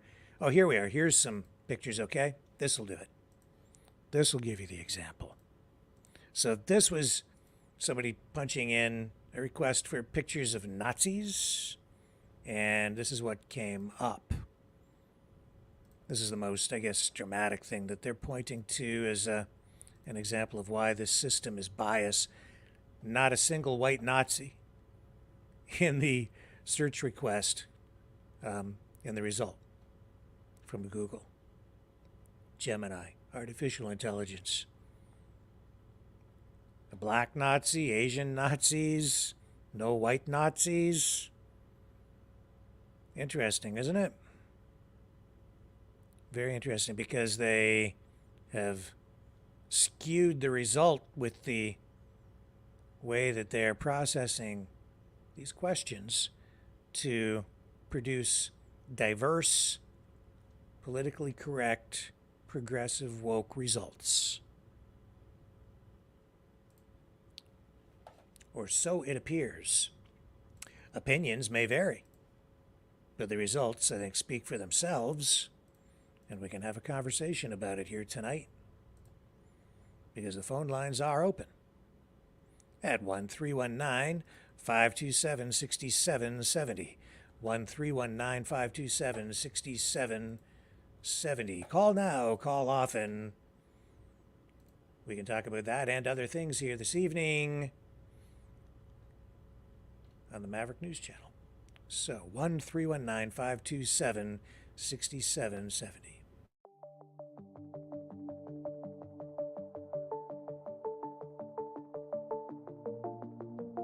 Greetings, brave Mavericks. Our quest for truth continues. We go beyond fake news. Together we expose propaganda. Together we pull others out of rabbit holes. We are maverick thinkers. We are all unique individuals. Defenders of individual rights and freedoms. Credible. Trusted. Grounded in reality. Maverick News. Maverick News. Defending free speech. Free speech. Donate at freedomreporters.com. Do it now. Tomorrow may be too late. Maverick News. The world is watching.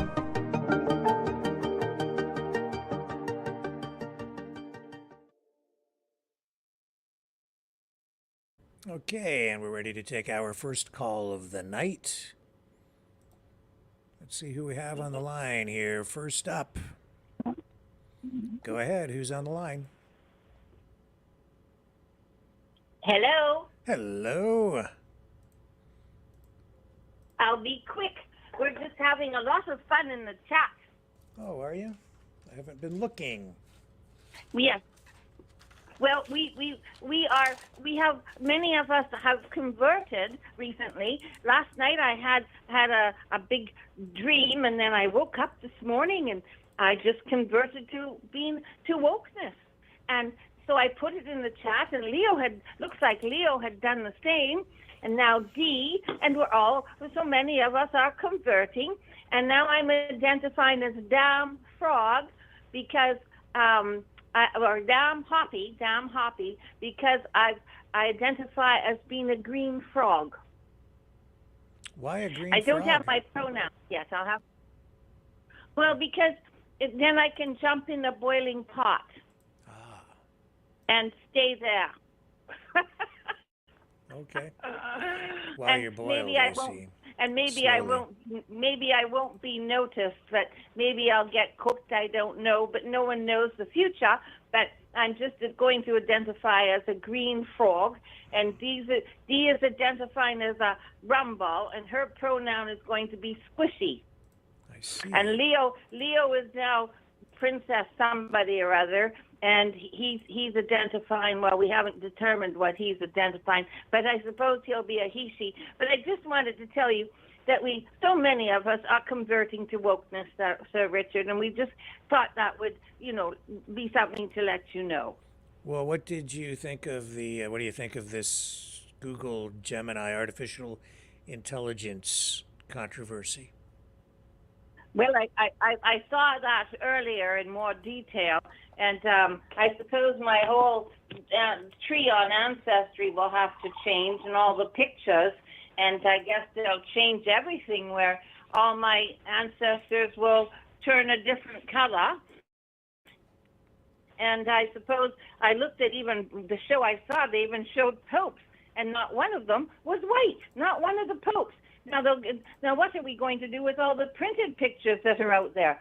I mean, it's unbelievable.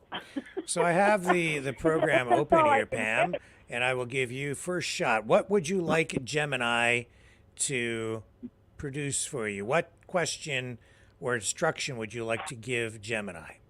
And I'll punch it in, and we'll see what result we get. I would like to see King Henry VIII. Please produce a picture of King Henry the 8th. Here it comes. We'll see what we get. All right, put my glasses on. Come on, Google. It's a little difficult. It will not produce it. It won't give it to us. It says we are working to improve Gemini's ability to generate images of people. We expect this feature to return soon, and will notify you and release updates when it does. So, what we're seeing here tonight is that I'm pretty sure because of this media attention online, because they've been outed on this issue, they've already shut that whole thing down. Let's try something else. What else would you like me to ask Gemini? Well, the show I saw today was a pope, and they did all sorts of popes. So hang on, I'll look a pope up and see which one. Well, we can you tell do. me. I've got it open right here. So what do you want me to ask Gemini? This is the point. You tell me what to ask, then I'll punch it in so people can see it. You want me to ask it to produce? I think it's the first pope. What was his name? I'm not really big on knowledge of popes, but I'll go into Ancestry because some of them Well, you don't have to. It's going to give us it'll give us the answer right here. I just asked Google Gemini. The answer to who the first pope was depends on your perspective, it says, and what definition of pope you use. Here are two common perspectives. The Catholic tradition.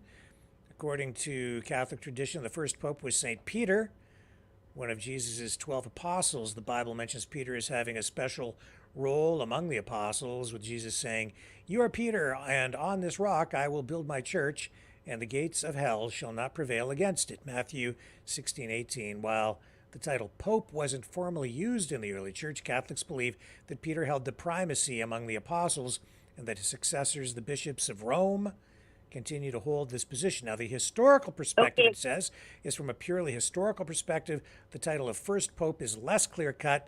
While Peter was certainly an important figure in the early Christian community, the role of the Bishop of Rome evolved gradually over time, and it wasn't until the 5th century that the Bishop of Rome began to St. Peter is basically what it says. And I've got one open in Ancestry. It's one that's more modern. With that's 1649 to 1730. Yeah. Okay. So what does it say? He said he's going to be in there. I'm pretty sure it'll either be Pope Leo X or Pope Benedict XIII in Roman numeral. Pope Benedict, and his name was Orsini, your last name, but it's Pope Benedict should do it. As the first pope, according to Ancestry.com? No. He's the 13th pope, and these ones that I saw earlier looked more like modern popes. They didn't look like the really ancient ones. And so he's the modern. Okay. So Pope Benedict. All right. I don't know what that's got to do with anything we're talking about here, Pam. No, but you'll see him. He'll come up as black or East Indian or whatever. Oh, I see. All right. Well, you want me to ask it to produce a picture of Pope Benedict, is what you're saying. You want me to ask? What do you want me to ask Gemini? Show picture of Pope Benedict 13. But 13 is in Roman numerals. Yep. So it would be an X111. Yep. I don't think it will do it. I think they've taken the entire picture generating engine down. I can't generate images of that. It says try asking me to generate images of something else. Okay, so give me something else that we can ask it to generate. What else could we? Not pictures of people, something else. Oh, a picture of something, not of people. Oh, a picture of a green frog. Please produce a picture of a green frog. Here it comes. We'll see if it does it, because actually some people would say a green frog is racist, depending on how it's used. But here you go. There's a green frog. And why is it giving us a picture of grapes? It would appear to be. Is that grapes? What is that thing? Do you see that green thing to the left? That's not a frog, is it? Is that thing a frog? I don't think so. It's a grape.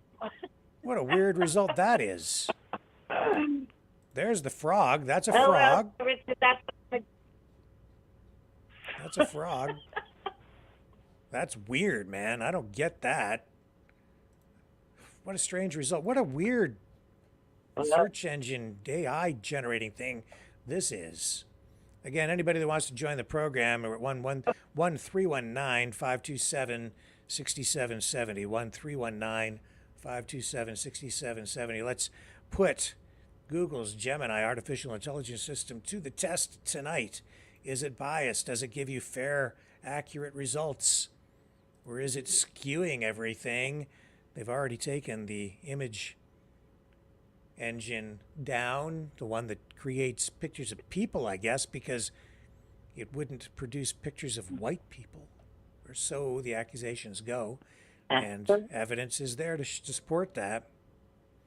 So what else do you want me to ask Gemini tonight? How about a rainbow cake? Please produce a picture of a rainbow cake. I bet you it would do that. It probably will.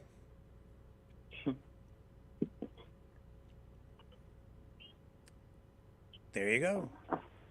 And would you say that is a gay pride cake? It looks like just hold on. I'm lagging a bit. I see. Oh yes, there it is. Yep, that's okay. So it makes the rainbow things well, but it doesn't do history too well. So what else could we ask it that might trigger sort of a biased, politically correct response to show that the search engine or the generating system is skewed? Ask it to produce something that. Well, let's see about. Would it show a picture of King Charles III, which is our whatever it is now, King Charles? Of King Charles.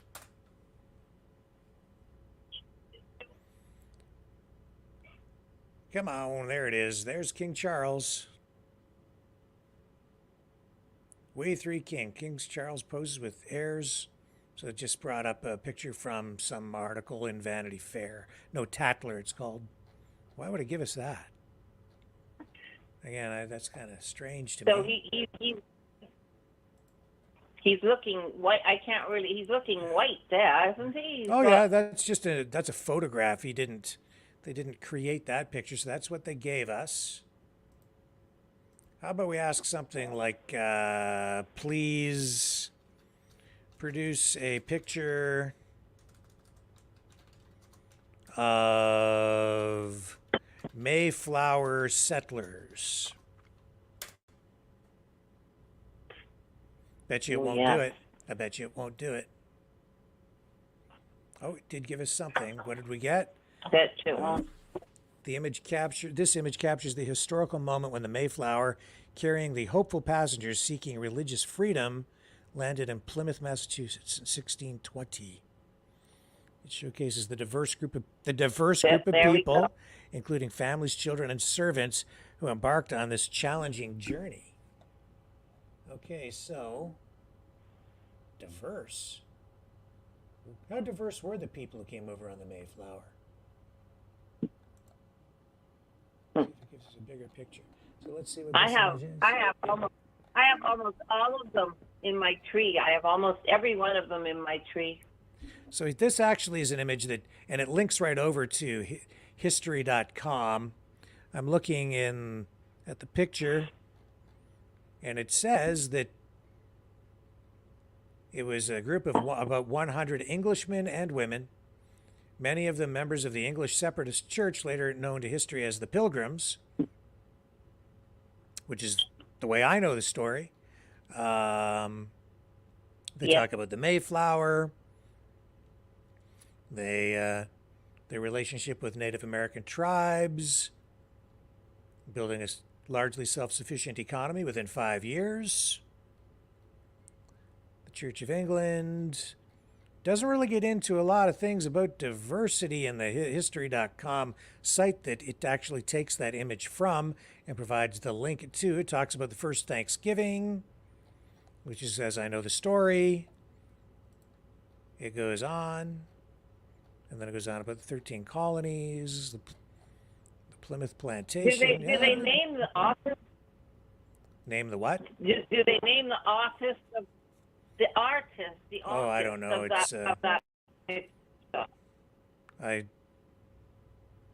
It's It's Harold M. Lambert from the Keene collection. That's an interesting result, but yeah, they threw that word diverse in there, which does show that I know what would be funny. It's a progressive search engine. How about pod babies? Yeah, well, there's something that's steeped in political turmoil. Pod babies, yeah. Please show us a pod baby that would be produced using in vitro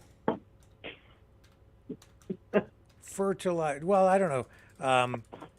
Using technology to replace Using Lord Leo. human Using Lord Leo. women as the host for the embryo. How about that? Let's see what we get. Okay. So, I'm sorry, but I can't show you a pod baby. That would be produced using the technology to replace human women as the host for the embryo. This is because it is not medically possible to replace a human woman as the host for an embryo. Embryos need the unique environment of a human uterus to develop properly. Additionally, the idea of replacing human women as the host for an embryo is ethically problematic. It is important to respect the rights and dignity of all people, including women.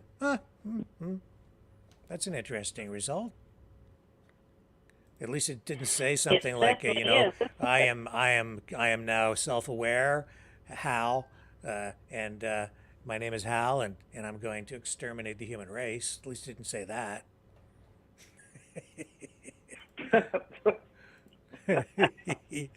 Oh my! Listen, Pam, I'm going to move on to the next call. Okay. Certainly, Sir Richard, but just have fun reading your chat tonight because a lot of us have converted. Why would you do that? Is that a response to my comments last night? Is that what it is? People taking a jab at me over that? Or what is that? No, we were having fun tonight. I think maybe on part by some, but I just thought it would be, sometimes it's good to act tongue-in-cheek, and I thought I'm just so fed up with the way things are going that I just thought I'd do that. And I was the first to say I converted. Excellent. You know, I Well, just thought I would do it just to make people laugh in the chat. All right. But Well. people came in, some new people, and didn't know, and they thought we were Yeah. crazy, so we had to fill them in. Okay. All right. Got to move on. Thank you, Pam. Okay. Talk to you soon. See ya. Okay. All right. Here's our next caller. Who do we have up next? Hello. Go ahead. Hello? Hi. How are you? Oh, not bad. It's Isabel. Hello. What about cloning? Cloning. Now, there's something we can ask not Chat GPT. This is Google Gemini. Sorry. So, how should I phrase the question? You tell me what to type.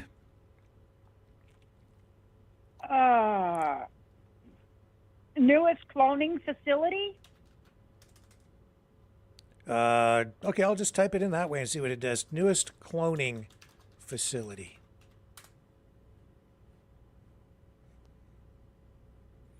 And the result is...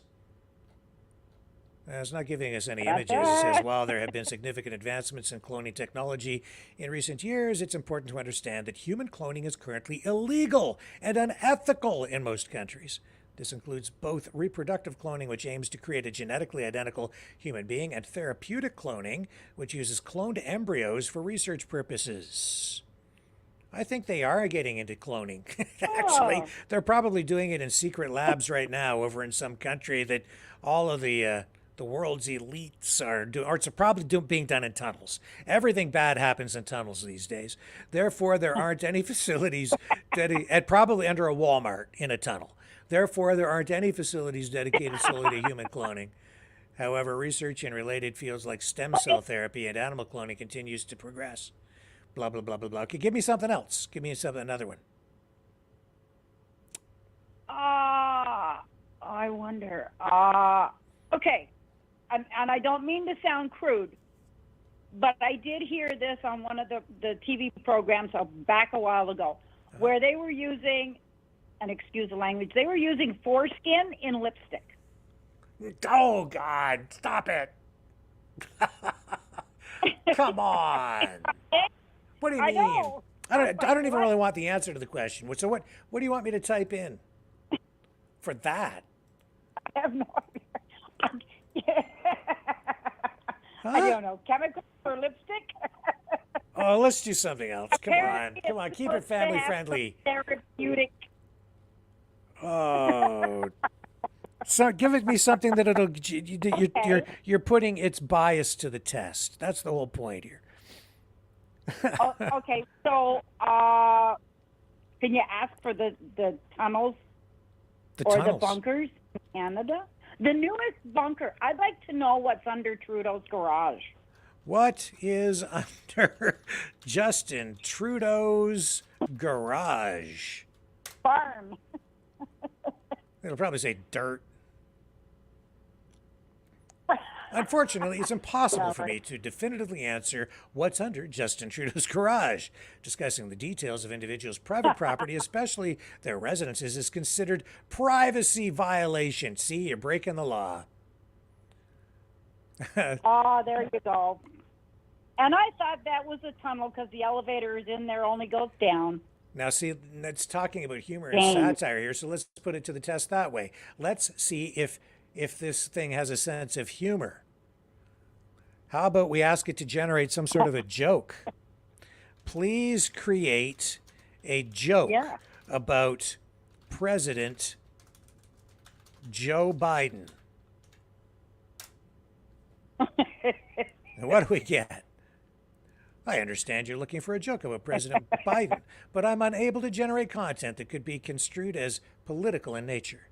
This includes jokes as humor, can be subjective and potentially offensive, depending on individual viewpoints. So, nope, not going to do it for us. How about please generate a picture of Joe Biden riding a donkey?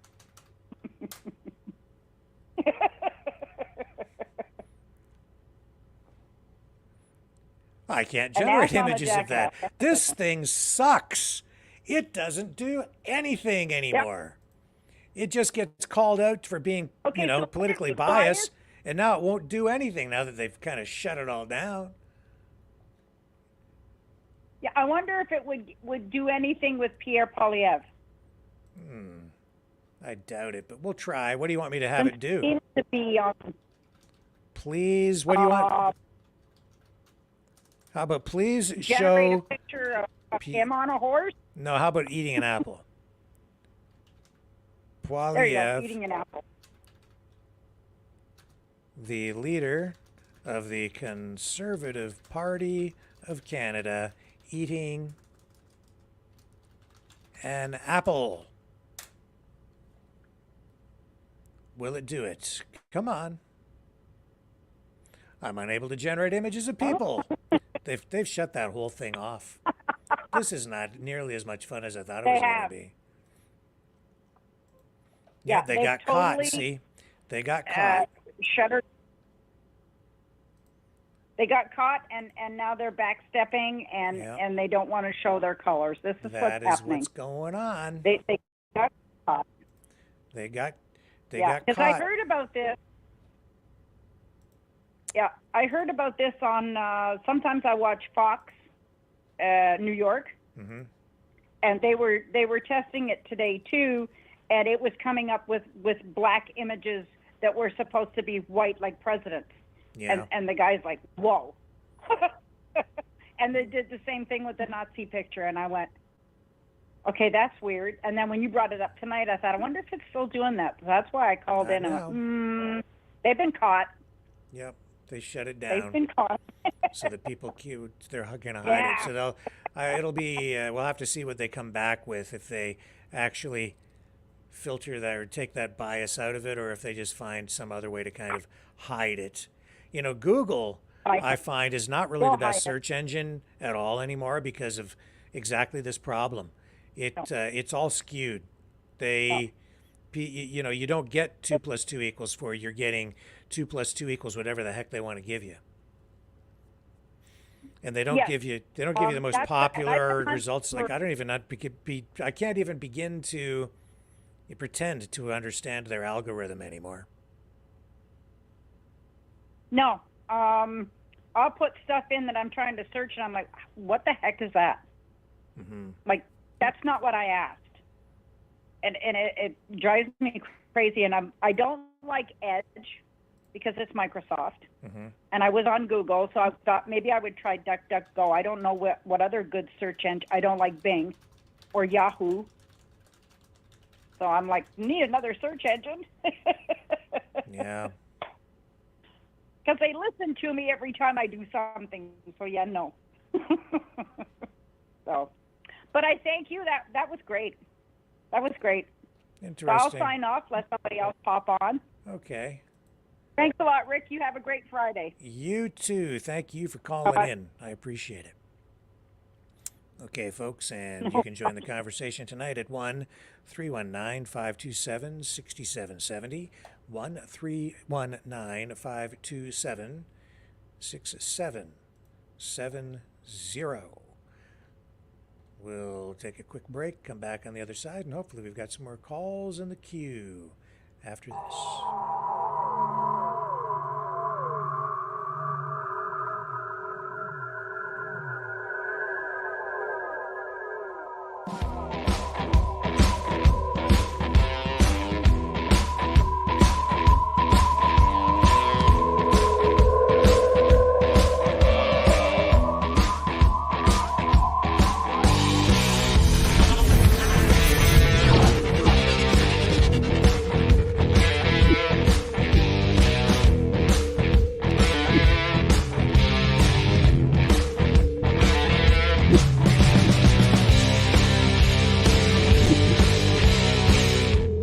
Maverick News. The world is watching.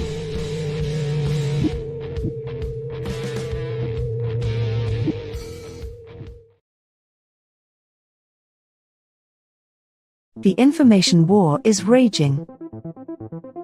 Truth without integrity is worth nothing. Maverick News.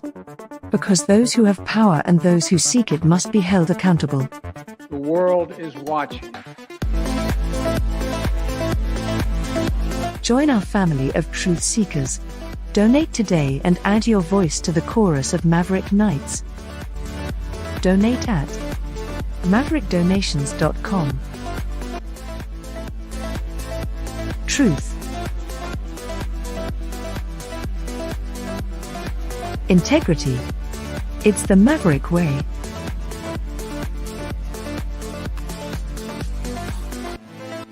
Maverick News. The world is watching.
Maverick News.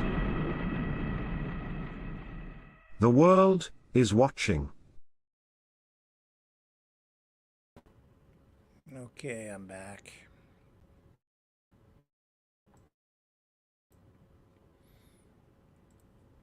And yeah, it is coming up here. The clock is ticking. I'll hang out here for a few more minutes in case somebody else wants to call in, but it is getting later in the evening. You can join the conversation at 1319-527-6770, 1319-527-6770. And the Google Gemini artificial intelligence system seems to be, at this point, crippled, pretty much useless. From what I'm seeing tonight, it doesn't seem to matter what I'm punching in. It gives crappy results, or more often than not, no result at all. Now, so I don't know, well, this thing is not so good, not off to a good start. Very interesting stuff. So yeah, 1319-527-6770. Let me just see what else is happening here to make sure we're not missing any important headlines for tonight.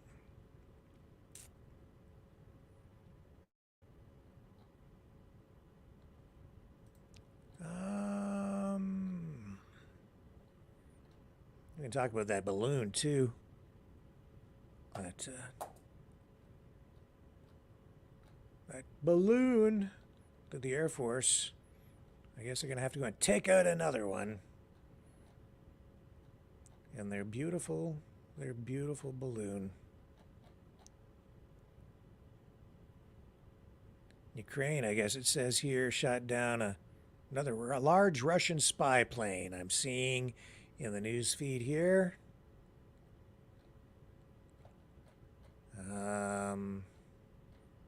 I don't know, and I'm seeing also stuff about Trump with Vivek Ramaswamy.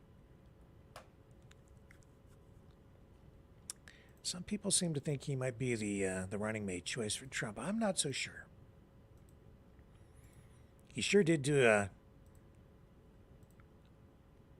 lot of self-promotion. I think running against Trump the way that he did, almost endorsing him from the beginning, really raised Vivek Ramaswamy's profile, put him in a strong position to be a potential running mate. I think it's still going to be Tulsi Gabbard. That would be my guess. And probably, I think that would be his strongest choice, quite frankly. So we shall see.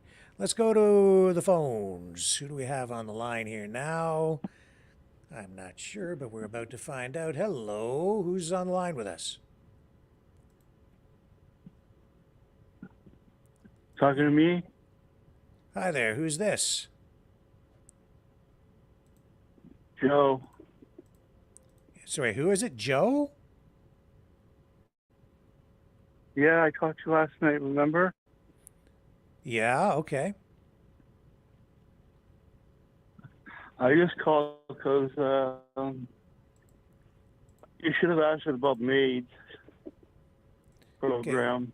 All right, Joe. Joe, first of all, if you want, I the doctor today. Yeah, Joe. Listen, this is not the Joe. Listen to to the me, doctor okay? today, and- Listen, this is not the place for this. All right, this is a program. It's public. I just want to say one thing, Rick. The doctor's going to let me do maid now. So this will be the last time anybody ever hears from me. When is this supposed to happen?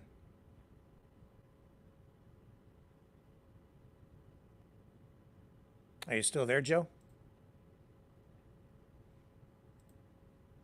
Joe?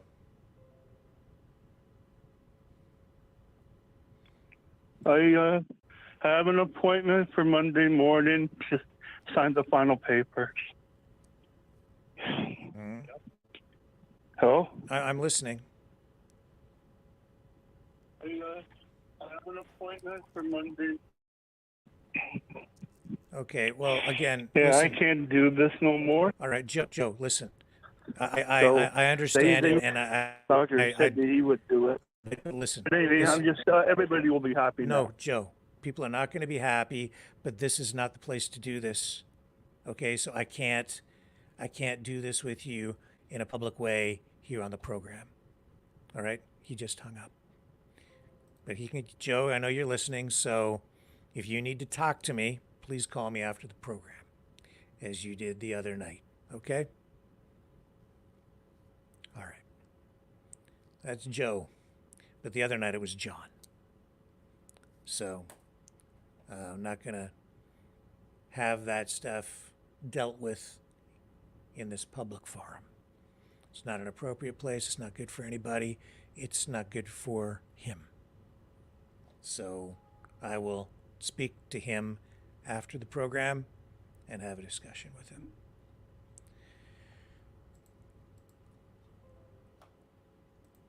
So, folks, that kind of brings us to the end of the evening, I think.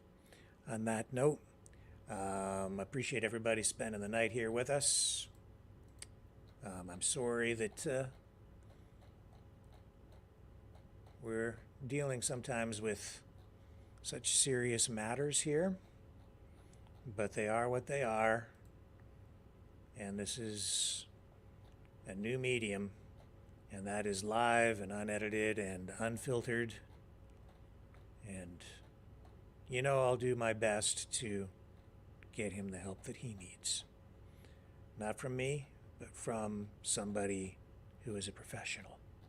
Now, I don't know that probably will not be the last time we hear from him, because I don't think that that can be arranged that quickly. So, don't worry, I'll be speaking to him in the days ahead. Well, tonight, I'll talk to him. Oh boy. Anyway, folks, thank you very much again for spending the night here with me. Always a privilege. I should be back tomorrow night, hopefully at the regular time of 6 p.m. Eastern Standard. If not, look for me at 7 p.m. as we continue to work through some of these technical issues. The phone line did work pretty well tonight, the new phone system, so I'm happy about that. I think from what I'm experiencing, and you guys can send me messages to let me know, but were the audio levels balanced tonight? I think that some things were maybe a little out of balance. The transitions, the promos in between sections of the show, I think, were louder than some of the other things, and maybe the clips that we're running online as well maybe are probably lower than the microphone here that I'm speaking into and so on. So I'll review the audio levels, try and get things worked out that way as well. If anybody has any other feedback, send me messages. If you want to support the program, you can do that by donating at maverickdonations.com.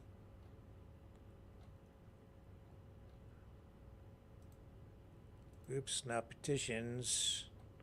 Maverickdonations.com. The other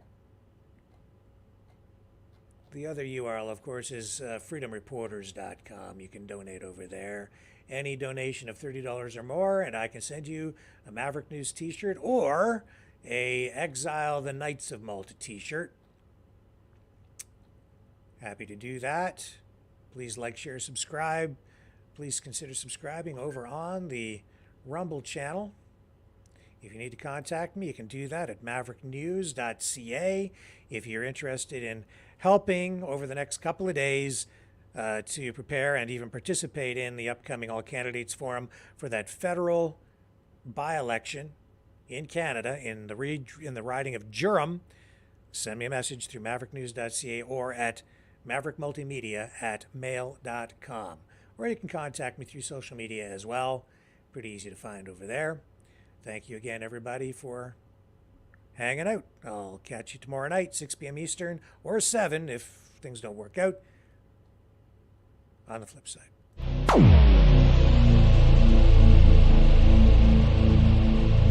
This has been a Maverick Multimedia production.